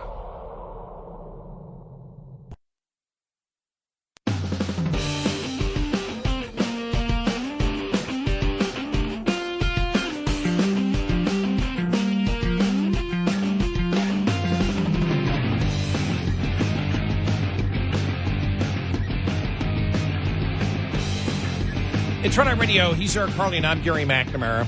I'm telling you, I believe this is all that Trump and Vance have to do between now and Election Day is this. This is J.D. Vance on CNBC. They got into some economic things, and you're going to on that network, but it's this messaging right here that they need to do over and over again. I think that the American people saw the difference between Kamala Harris, who's all slogans and all platitudes, no detail, no real agenda, and no real explanation for why she said she wanted to ban fracking, but now she doesn't. She said she wanted to defund the police, but now she doesn't. She said she wanted to open the border, but now she doesn't. She can't even explain these viewpoint changes, much less explain the policy behind them. Donald Trump actually has a record.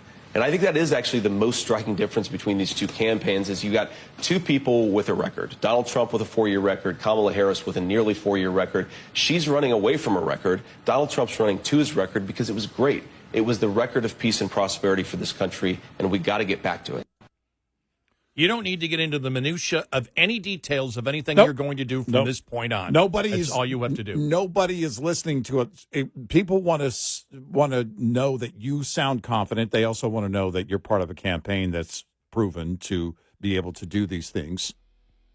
You don't have to have a 3-point plan, 5-point plan, 9-point plan. Nope. All you got to do is put it out there. That's what the Independent said. Well, I need to hear. I don't need to hear from him. I know what he did. Exactly.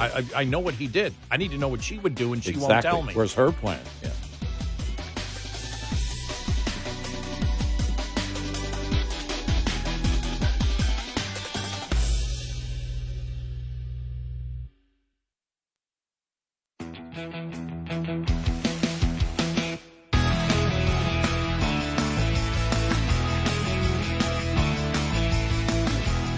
You're listening to Red Eye Radio from the Uniden America Studios.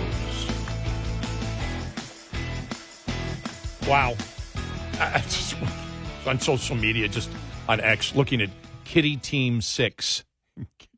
Kitty SEAL Team 6 has been deployed to Ohio. Oh, my God. It's just... This is... Oh, wow. This is Let's Go Brandon times a million. Yeah. Because this actually has something fundamental that it leads to when people start talking about the refugee situation and they look at that and go, whoa, are you kidding me? Two things here on the economy and the border, which, as we can see, that's what this election is becoming about. I know there's other things out there. I was telling you yesterday that when Harris said, I'm not going to confiscate guns, independents, that's not the lead issue that they're looking at. Mm-hmm. It's an issue that is she lying? Absolutely.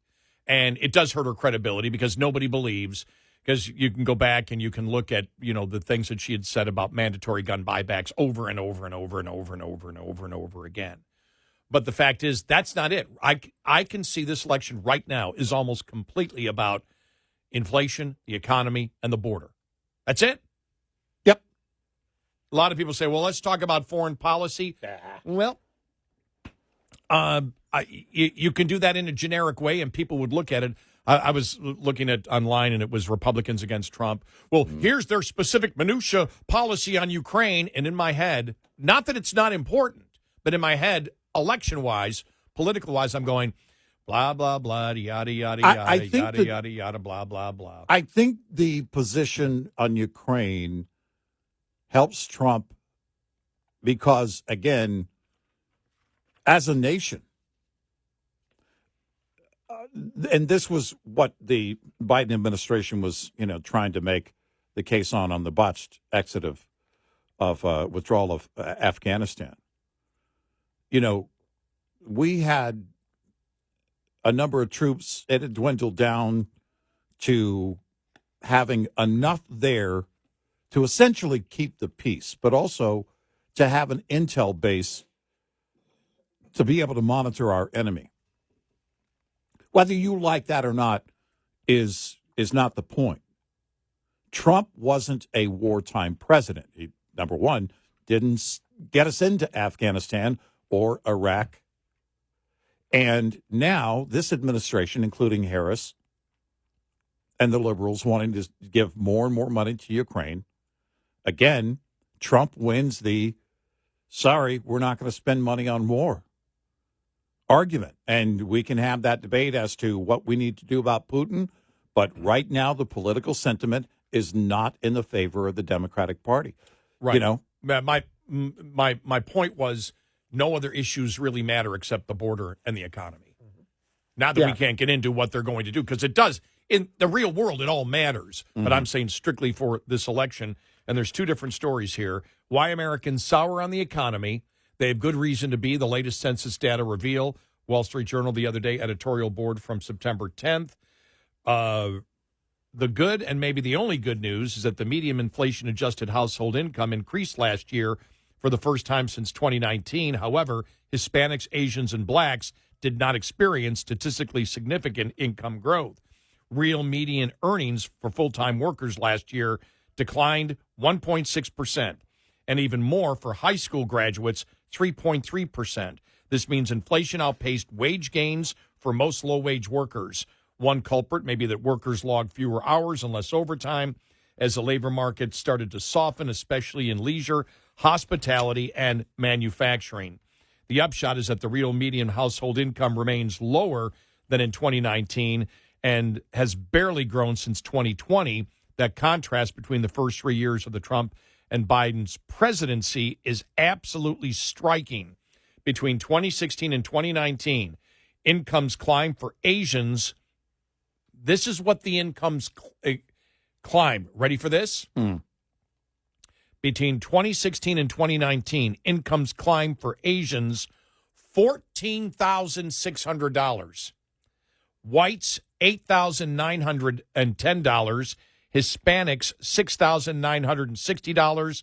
And blacks, $4,540. The gains were comparatively modest from 2020 to 2023. Asians, $1,500.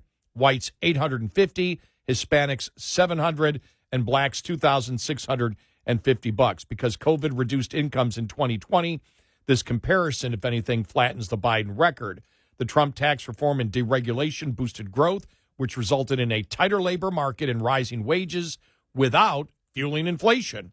Federal spending as a share of GDP averaged 20.5% for the first 3 years under Mr. Trump compared to 25.8% under Biden. Never has a government spent so much money only to leave Americans poorer. The administration is trying to put a shiny gloss on the report. Today's report shows we're making real progress growing the middle class, the White House says.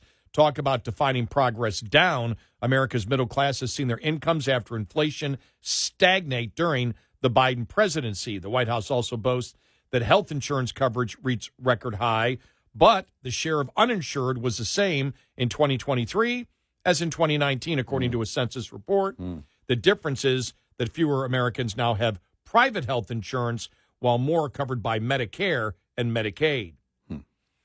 The census report explains why so many Americans are sour on the Biden economy. The facts back them up. And then you've got this poll here, because that's the economy, right? Yeah. And and I mentioned in Texas, 81% of people said that grocery prices have gone up faster than their income. 81% in Texas. Right. The majority of likely voters say they blame Vice President Harris for record levels of illegal immigration at the United States-Mexico border over the last 3.5 years. The poll asked likely voters, how much blame, if any, do you think Kamala Harris, as sitting vice president, should receive? Problems at the border, record illegal immigration. In other words, to which 63% said they place a lot of blame or blame on Harris. There you go. In April of 2021, Biden asked Harris to lead the administration's effort in stemming the movement, at the border, as we know, getting to the root causes. Because the excuse would be, well, I don't agree with Biden. Yeah, and that's what they were talking about on CNN when they were talking about fracking. And you had the one former Democrat state senator say, well, what she's got to do is come out and say, I've changed my mind. Right. But I don't agree with Biden. Right. But you can't be saying, I haven't changed my mind. You've got to sit there and say, here's why I've changed my mind on this topic and this topic and this topic. You can't say, I haven't changed my values on anything. I haven't changed my mind. By the way, here's what my positions are, and they are clearly MAGA positions. Right. And on the border, remember the ad that she first came out with? My God, it sounded like she was going to shut down the border, and she was much tougher than Trump. Right. And Trump doesn't care about the border, and she will make the border secure. Like, what the hell is? I mean, it was like it was weird. It was really bizarre. was. It really was weird. There's no other way to describe it than weird. And nobody buys it. No. Nobody buys any move she's made. She hasn't convinced anybody on anything. No. And the only thing she could have said was, and you've heard this a few times, she's only vice president. She's not president. Mark Cuban has used that. Yeah, right. Well, then she should say that. Yeah. She should say. Then come out very clearly. Right. She should say that. Not you, Mark Cuban. Right. She should say that. Exactly. You saying that means nothing. If she came out and said, I disagree with what Biden did here, here, here, and here, and here's why. Right. Well, then people would say, okay, she's getting into specifics. Whether they would believe her or not is one thing. But just yesterday, we talked about one of the co-chairs came out and said, no, she takes credit for everything that the Biden administration has been involved in. Yep. Well, you can't She's have it both part ways. Of it. You can't have, and this is what they've tried to do. They've tried to say, well, no, and Karine Jean-Pierre, well, no, she backs the president. Her own spokesperson said it in an interview a few weeks ago. Oh, no. She's proud of the work they've done. She's part of it, blah, blah, blah, blah, blah. Well, you can't come out and say, here's where I differ from Biden. Because it would have to be 180 on all of these things that you and he caused. And nobody believes it. Which is something that you would think the campaign would discuss at the entire DNC. And, when they decided to make this change and anoint Kamala Harris, that thought process would have entered their minds, which is like, what are we going to do? Right. We cannot run a campaign because their goal is we're going to take both sides of the issue. We're going to obviously lie. And as we said, every Democrat knows that on those positions she's lying. Right. Every single Democrat knows it. Yeah. They're okay with it, but they know it. Republicans aren't going to vote for her, but they know she's also lying. So it's independents. And independents are like, okay, she's taking these positions. Why? Right. Well, she doesn't talk to the press. Why not? And the question, when they ask the question, are people better off? When one of the first questions out there were, are people better off now than they were? And she didn't answer the question. Man, independents picked up on that right away. Oh, yeah. And said, Yeah. we know things were better under, Trump. Mm-hmm. And so if they're not better, she should tell us how she's going to differ from this administration to fix it. Well, she can't do it. And so you have not only her trying to sell different things to different demographics, which, again, is very hard to do when you get into the specifics. When you compare Obama just said hope and change. And everything still there was, as we've talked about it before, a hypothetical. Mm-hmm. If you follow me with my hope and change, it's going to work out better for you. Right. Here you've got two incumbents. The independents know that the economy is not as good for them under Harris as it was under Trump. Yep. They want an explanation from her as to why and get into details about what she will do. She can't do that. Nope. No. Which is a horrible way, by the way, to run a campaign because you're always on the defensive. And anyone knows who has studied Politics 101, the one thing you want to avoid, you always, as a political candidate, you want the other side on the defensive constantly. And, we saw, for example, the last time that really Trump was on the defensive, because it really wasn't on the cat thing. That was the pundits, but that didn't last. Right. Yeah. The last one was when he got into the minutia of her being black or Indian. Yeah, right. And at the end of the day, he was getting pounded on that one because what exactly were you trying to say? And so that's what the opening the Democrats were looking for. And then conservatives also came aboard and said that, and then they just sort of forgot it and moved on. But since that day, to me, every single day, I'll call it because of the confusion after the debate or the pundit saying one thing and the actual independent voters saying another. I'll say, okay, that day was a draw, but since that draw day, it's been again in favor of Trump. Trump is not on the defensive about anything. And the things that they try to get him on the defensive for about like cats, he doesn't end up on the defensive because they go the next step. Well, what's the cat story about? Haitian immigrants, tens of thousands of them that are beyond the control of local government. Well, you lose that. That really is. It's like they're just throwing not just boomerangs, but boomerangs loaded with fireworks that are coming right back at them. No, that's a great point. This is a boomerang campaign. It is. And it's not. And they're throwing them over and over again. And if she comes out and says, Trump's not going to debate because he's chicken, you're not talking to the media at all. Exactly. Who are you calling chicken? You won't even do a sit-down interview on your own. Right. 866-98-RED-EYE. Coming up, more with Gary McNamara and Eric Harley. It's Red Eye Radio.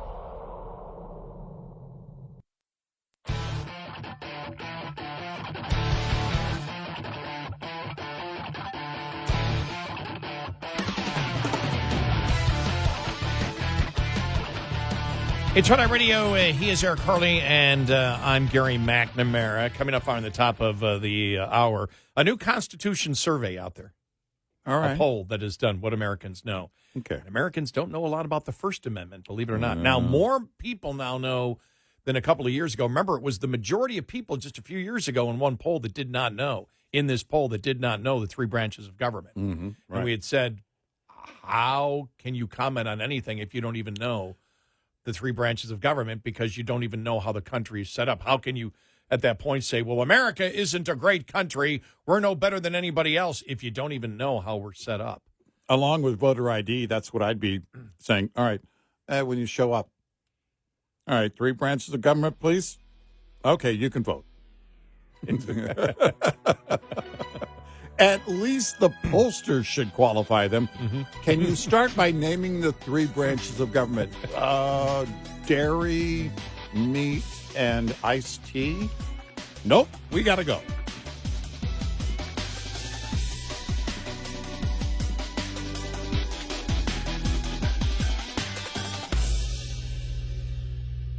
This is Red Eye Radio on Westwood One.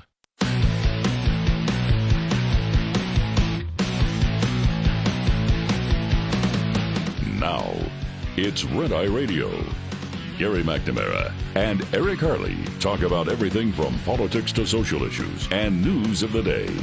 Whether you're up late or you're just starting your day, welcome to the show.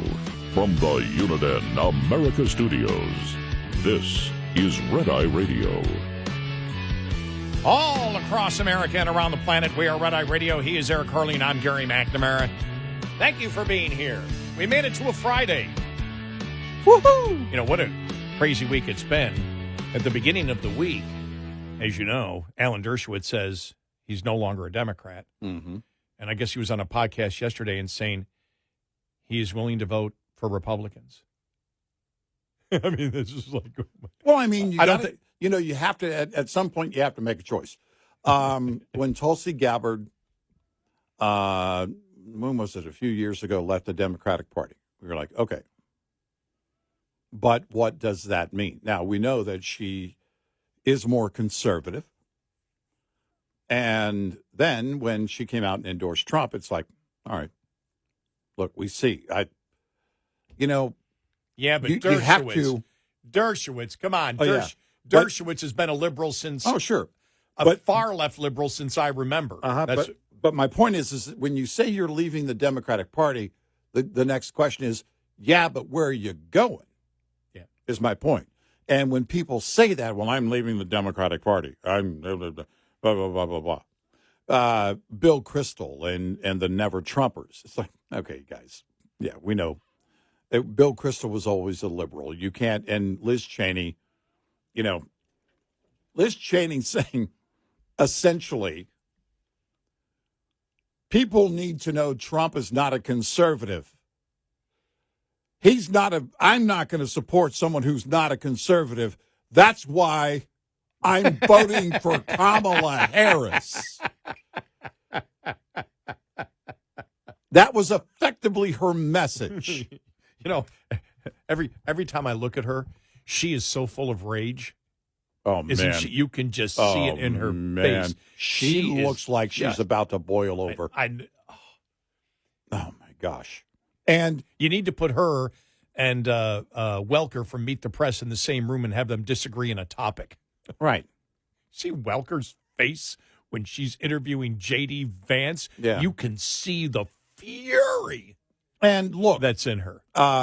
Dick Cheney basically has been supporting his daughter on the whole thing of the January 6th committee. And it's like, all right, well, I get that. Look, here's a guy who knows how to manipulate. He shot a lawyer in the face and had the lawyer apologize.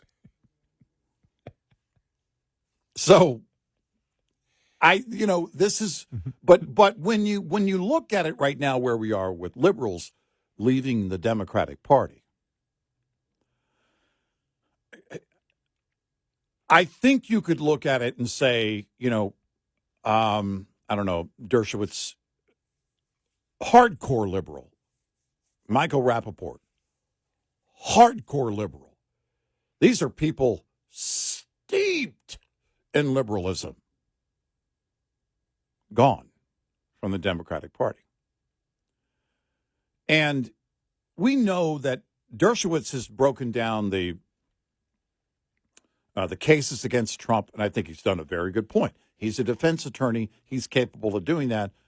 But let's face it. He's still not he's not a Trump fan, and likely won't ever be a Trump fan, but understands the issues. I think it's easy to say that as a nation, more and more we see people that fit that category that say, you know what, don't know the guy. I don't care for stuff he puts on social media. Don't care for how he talks. But number one, I was much better off when he was president. Number two, holy cow, the stuff that they have thrown at him and what the liberals have done. Well, you know something, what you find out is that when you become more liberal, you don't want to be cross-examined. And I'll throw that out to, for example, to Liz Cheney, because we have said she's not a conservative. No. Because you're not a conservative if you go along with the lie of the January 6th Commission. Right. Which was, because this is the thing, too, and we had said this about her father. Her father, who was in the House, he would have never gone for that. He would have never, in his tour of Congress, he would have never been in a sham committee like that did not allow cross-examination of the witness. Right. Cross-examination of the witness and the evidence that's being presented. Right. And allow the defense, to put in their own evidence, which they did not do. So right there, it. One thing you find out with Liz Cheney, she won't do an interview where she would be seriously cross-examined.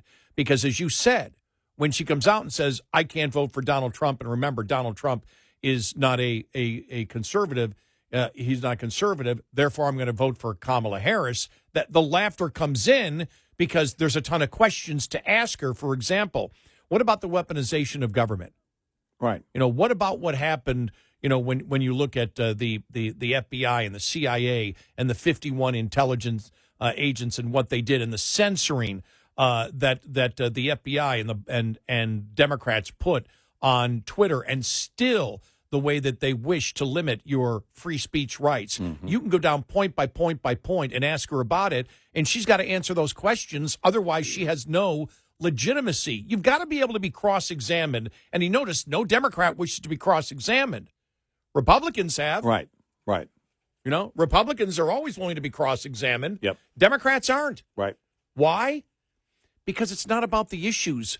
The problem with Democrats right now, they won on imagery for so long, and now people are saying, you ran on imagery and hypotheticals. If we do it this way, it'll work. Well, it didn't work.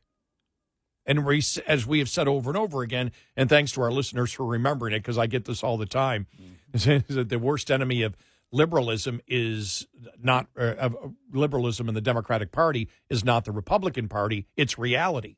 And on economics especially, it is reality. And that's why you have independents saying, well, you said this, but my prices have gone up like crazy. You're telling me the economy is great, and I can't afford to buy the basic things that I need for my family, anymore. And I believe you caused it. So if you caused it, and a part of your administration, even if she wasn't the boss, is going to run, and she's a lifelong liberal who has endorsed everything that you have promoted, and all of a sudden, within a period of a week or 2 weeks, she becomes MAGA. Yeah. I got questions, and if she can't answer the questions to my satisfaction, I'm going to vote for the guy who isn't lying to me about where he stands on the issues. Right. And that's the one thing we've always talked about Trump. Trump will get caught up in stupid lies that don't even matter. He doesn't lie about where he stands on the major issues. That's the difference, because here's the thing. Whether you're a liberal or a conservative, when it comes to Kamala Harris's lies on the position, you can't give her any credibility because you know why she's lying. She's lying for political gain, which is all about her, not about you. That's the difference. The going down the cat rabbit hole doesn't affect you in any way. Or the cat hole, I guess. Can we call it? The cat hole. Can you legally say cat hole at 3:15 a.m. on the air on the radio? I don't even know. Well, since the question is yesterday whether Waltz said when she was a young prostituter. You saw that one. Yes. And you and I, it's all over social media at the rally where he said Kamala Harris is a young prostituter. Prostituter. That's what it sounds like. It sounds like he said prostituter. Right. We haven't put headphones to it yet, but it really sounds like he said prostituter. We had it as loud as possible, trying to see whether we could. Can you hear the k of the C in prosecutor? Sounds like and it's he says prostituter. It really, we know what he meant to say, but it came out. You're prostituter? What? We, by the way, don't have any knowledge of her ever being a pimp. Ever. I just want to say that we would never say she's a pimp because that would be wrong. We won't say she was ever a pimp. We're not going to say that. That was so funny. That would be, and he had a slight pause after it, so I think he caught it. Yeah, that's exactly. We were both watching the same thing, and the look in his eyes was like, "Do I need to correct that? Do I need to re-say that?" Yeah. Because if you re-say it, then you highlight the fact that you said prostituter. If you keep going, you can deny and say, I said prosecutor. What are you talking about? I would tell you one time when I was in rock radio, I was working in Florida, and I was getting harassed by, I was the morning DJ, and I had a news guy and a sports guy, and so we'd, do the banter back and forth. Right. And I forgot what they were hitting me on, and what I was going to say was, well, folks. Well, it came out, the F word with an S at the end. And as I said it, they turned off their mics and fell back on the floor laughing. Now, this isn't rock radio. There's no delay. There's no delay at all. And you know what I did? I kept Quit. on. Nope. I kept on talking. By the way, I feel got your check out for the FCC. I feel very safe here with our, what do we have, like a 30-second delay, whatever. So I feel very safe. Any mistake can be edited out. I have enough time. In fact, we have so much delay. I have enough time to drive to my house and claim I wasn't even here. It is a pretty long delay that we have. Yeah. But I said it, and I never paused. I kept talking. They fell back. I knew what I said. I finished a sentence and went into a song. The phone didn't ring. Nobody came in. Finally, about 15 minutes later, my boss came in. He goes, "So what did you say on the air?" I'm like, "You heard it?" And he goes, "No, Mark told me." The people that were in the studio with me. He said, "I was listening. It went right by me. Nobody ever called. No, I just kept going on it." And in my mind, you're thinking to yourself, "I'm fired from this job. I'm gone. There's no way." And all of a sudden it's quiet. You're looking at the phone, nothing. You're like, okay. I'll use another F word. I faked it very well. By the way. And I said the word, too. I said it. I was working at a station and the transmitter burned down. It was, in fact, it was a week after my son was born. So I was actually out. And when the fire happened, the morning guy, thinking we weren't on the air, because they were told by the engineer, just play songs back to back, just keep something going, right? So we can do whatever we can do.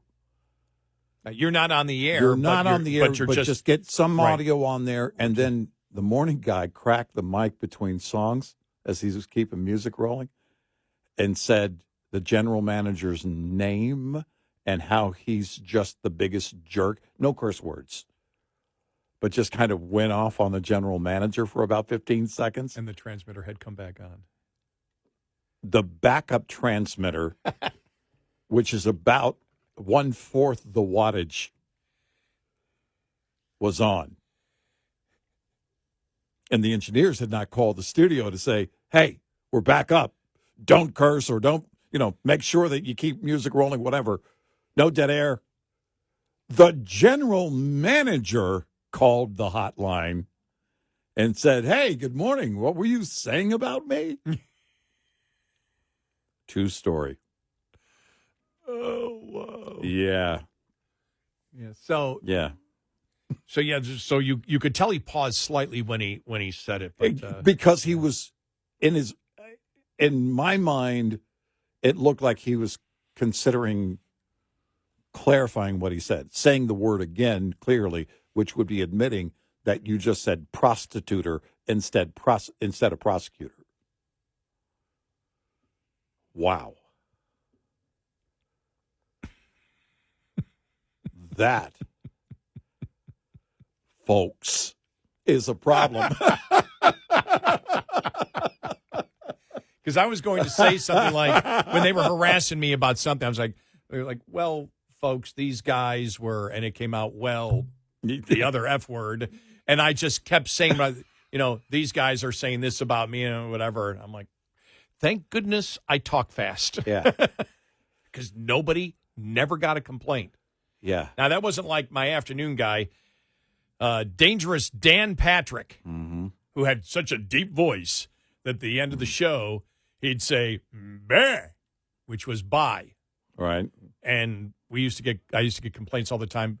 Please tell him to stop burping on the air at the end of the show, because his voice was so deep. It was like, "Bah." Yeah. It came out. People thought he was burping. I don't understand. Why does he burp at the end of his show? To feel better. Why do any of us burp? All right. We've got a poll out, a Constitution poll. All right. Okay. Because the 17th is Constitution Day. Woo-hoo. Constitution only gets one day. That's right. Only one out of 365. We'll get to that next. 866-90 Red Eye. Brought to you by Hot Shot Secret. Hi, I'm Jen Loomis, a transport safety expert at J.J. Keller, and I'm here to share a tip on roadside inspections. Roadside inspections all begin with the driver interview, during which the officer will gather basic information from the driver and prepare the driver for the inspection. The officer will also be evaluating the driver, determining if the driver can speak English, is under the influence of anything, has an illness, or is fatigued. The officer will ask the driver for required documents, including vehicle and driver credentials, the driver's log, and shipment paperwork. The officer may also conduct a vehicle inspection. Before beginning the inspection, the officer will take steps to make sure the inspection can be done safely. These include chalking the wheels, wearing personal protective equipment, and explaining what will be required of the driver. The driver needs to pay close attention to these instructions so that the vehicle inspection can be conducted in a manner that is safe for the inspection official. This tip was brought to you by J.J. Keller and Associates. Visit us at jjkeller.com. Lines open for your calls. 866-90-RED-EYE on Red Eye Radio.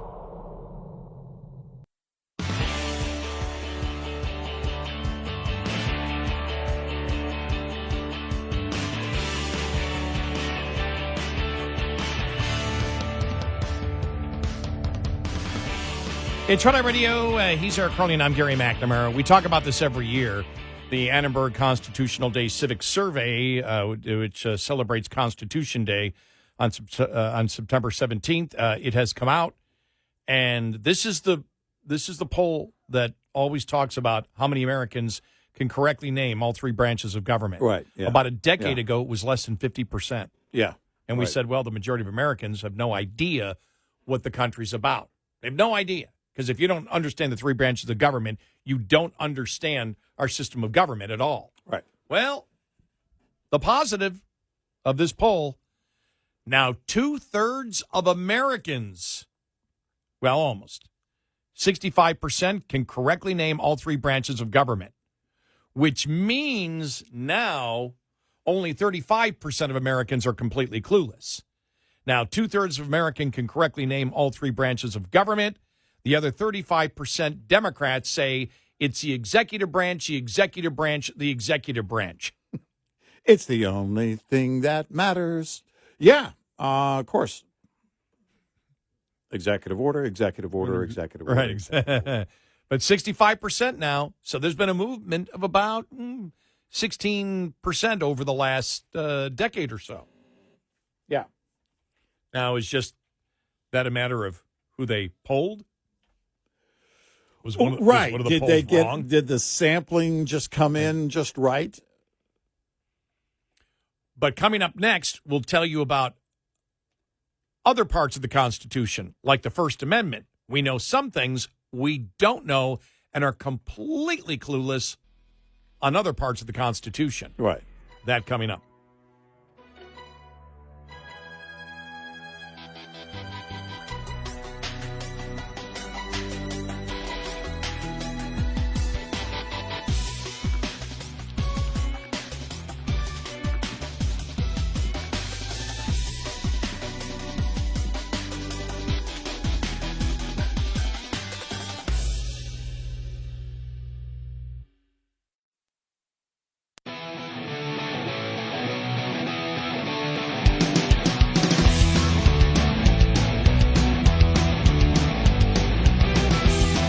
This is not your safe place. Red Eye Radio. And he's Eric Harley, and I'm Gary McNamara. Welcome and good morning. Thanks for being here.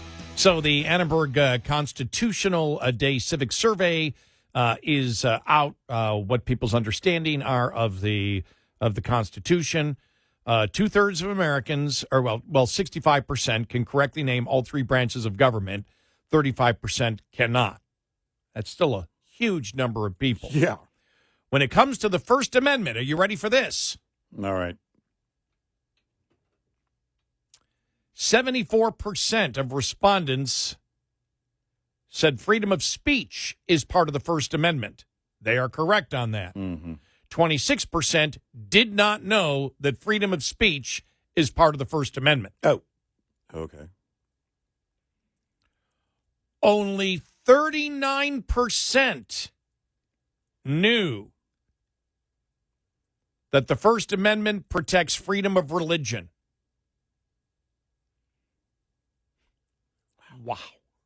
I mean, wow. Yeah. Yeah. That means 61% of the population does not know.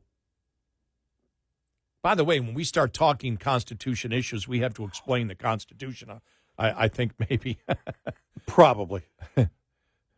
So only 39% knows that freedom of religion is in the First Amendment. Only 29% knew that freedom of the press is part of the First Amendment, which means 71% of Americans polled did not know that freedom of the press is part of the First Amendment. Only 27% knew that the First Amendment protects the right to assembly.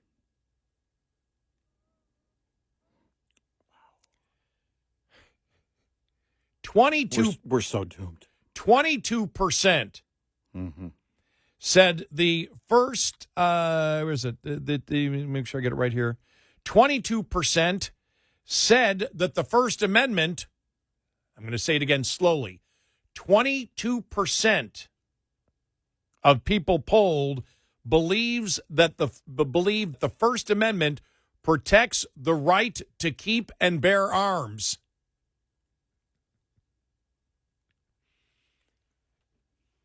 That's the First Amendment. Wow. And this one explains a lot to me.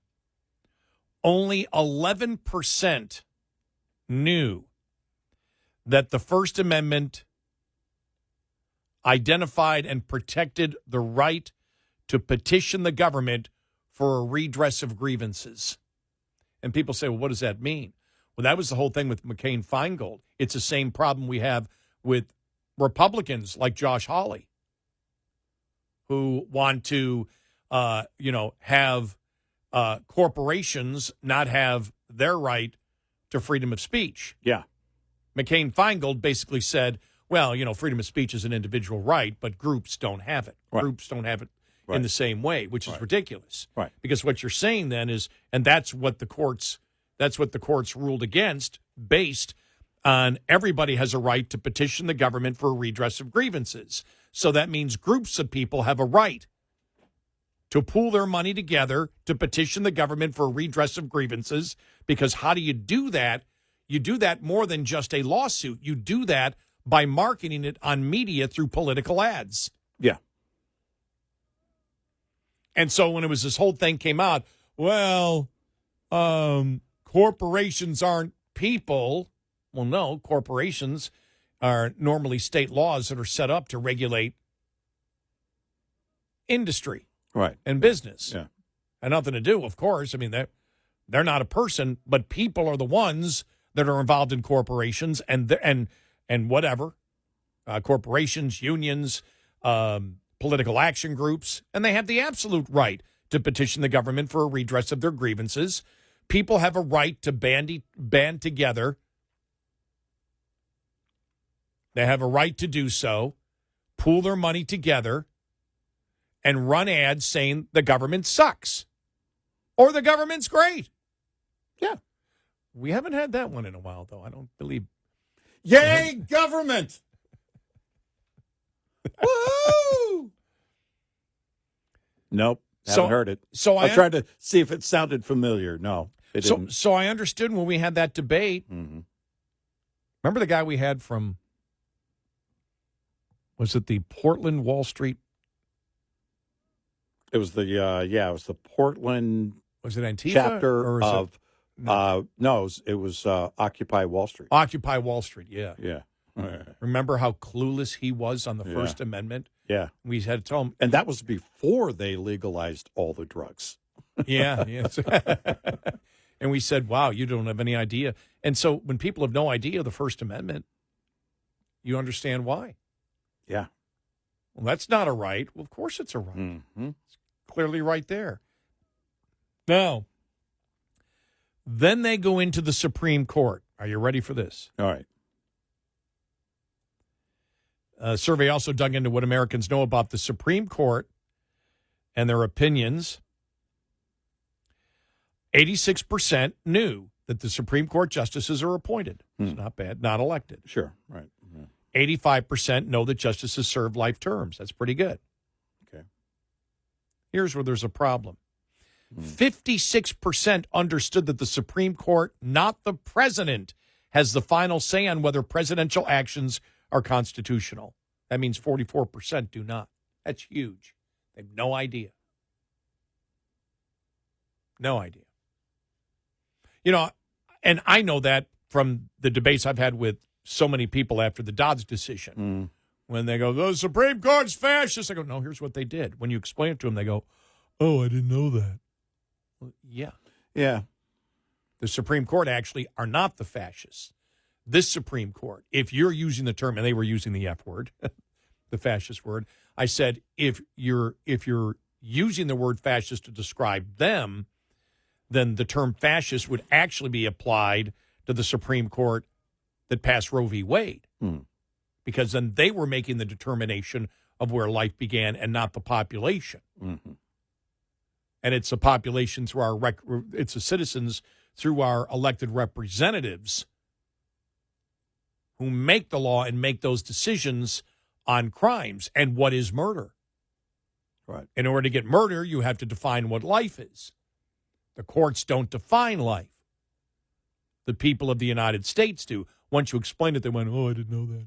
It's like I was in every single, there was like 7 or 8 people that had addressed me after Dodd's on this. Every single one were like, oh, okay, yeah. Yeah, I guess you're right on that one. It's like, well, yeah. Yeah. So, but yeah, so that one right there is huge. That means 44% don't even understand that the Supreme Court is the one that's to interpret the law, not the president, which is why you've got so many Democrats going, why can't Biden do this? Well, no, I mean, it really has, we've become a society, I'll say far too many in our society have just really either never learned it clearly or don't want to learn it. I have to go with the latter, not the former. You can learn the roles of government. You can learn how it works. You just didn't want to. You're just listening for them to, pay off my college. Okay, yeah, pay off my college, yeah. Okay. I mean, in a world where you don't really, people don't have any, and this is why we love local government, the idea of local government, because you have greater access to them. And when you don't see them, I mean, honestly, Kamala Harris doesn't need to do anything. They don't even know if she really exists. How many understand she's the current vice president? I mean, when you see numbers like this. Well, we used to in talk radio. I'm old enough and been in it long enough. When the modern version of talk radio began, which was, and I call it adversarial talk radio. You give your strong opinion and people respond to it, whether they agree with it or not. Before that, you had mostly interviews, is what talk radio was. And talk radio really wasn't the business, which then has led to podcasts, which is still talk radio. Yeah. Because people are giving very strong opinions in all the podcasts. Everybody's giving their opinion now. Right. Yeah. And that's the way that it should be in a constitutional republic. Freedom of speech should be there. And the more, the better. It's the Democrats that bring up that because everybody has a say that there's some misinformation, so the government should control speech. Which is like, for people like us, are you out of your, let me make sure I get the word right, the F word, freaking mind? No. And that's what you see from the Democrats right now. The little baby citizens can't decipher what's truth. Only the people that have a monopoly on lies, the Democrats, we are the ones, because it's not the Republicans that want to restrict speech to adults. It's the Democrats. And we know they've done it. Yeah. They've done it in just the last few years. We need to censor it because disinformation is the worst. No, government control of information. That's the worst. Yeah. And when you are ignorant as to how the government works, you don't care about the control of information. You don't care about how they act. You don't care how they behave. And you believe that they won't come after you because you hear somebody saying something you agree with. Yeah. What has happened in recent years is a danger to everybody. Lawfare, the weaponization of the Department of Justice. Everyone is at risk. It's only a matter of time before you become a potential target. How dare you issue your grievance at a local school board meeting? We'll be in the parking lot taking down license plate numbers. Yep. Oh, by the way, speaking of because we found that out through FBI whistleblowers, and I know it's just an X account, but it's interesting that Mark Penn has said that needs to be an independent investigation, legal investigation on ABC. Mark Penn was a Clinton advisor. Right. To see if it was rigged or not, or whether questions were asked. And then it came out on that X account. Man, I just for my entertainment purposes only, I hope it is true that a whistleblower comes forward and says it was rigged. I hope it's true that a whistleblower comes forward, and I hope it's legitimate what they're saying.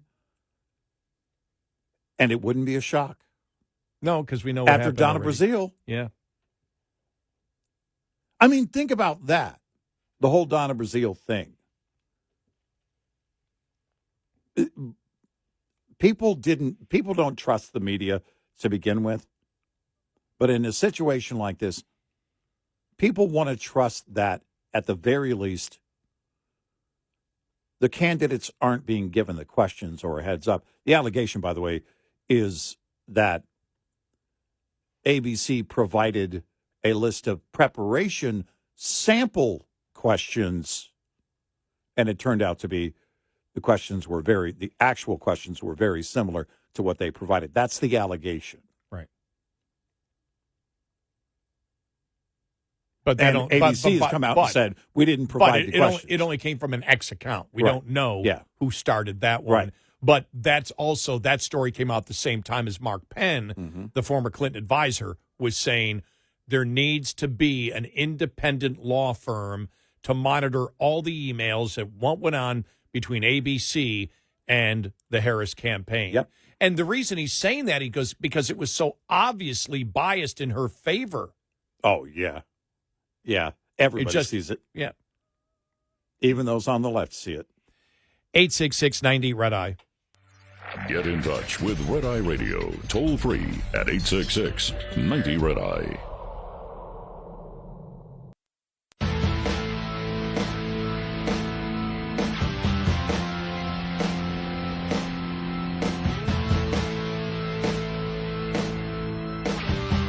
It's Red Eye Radio. He is Eric Harley, and I'm Gary McNamara. Welcome. Good morning. Thanks so much for being here this morning. So it's going to be interesting to see what happens today and what happens over the next couple of weeks. I mean, you've got it's beginning of October is the vice president debate, right? Right. Now, I wouldn't be surprised if the Democrats came out. You'd said earlier, if Walz comes out and just says, no, if he's not going to do it with her, I'm not going to do a debate with J.D. Vance. Right. I wouldn't be surprised. The thing is, though, it's already the problem for, and we'll expand it more next hour, but the problem for Democrats is everyone knows where the Republicans stand. The Republicans are defined. Trump, I'll say specifically, Trump is defined. He's been president already. Yeah, he's been defined. People aren't asking him, what do you think about the issues? They know where he stands on the issues. Yep. They don't know about her.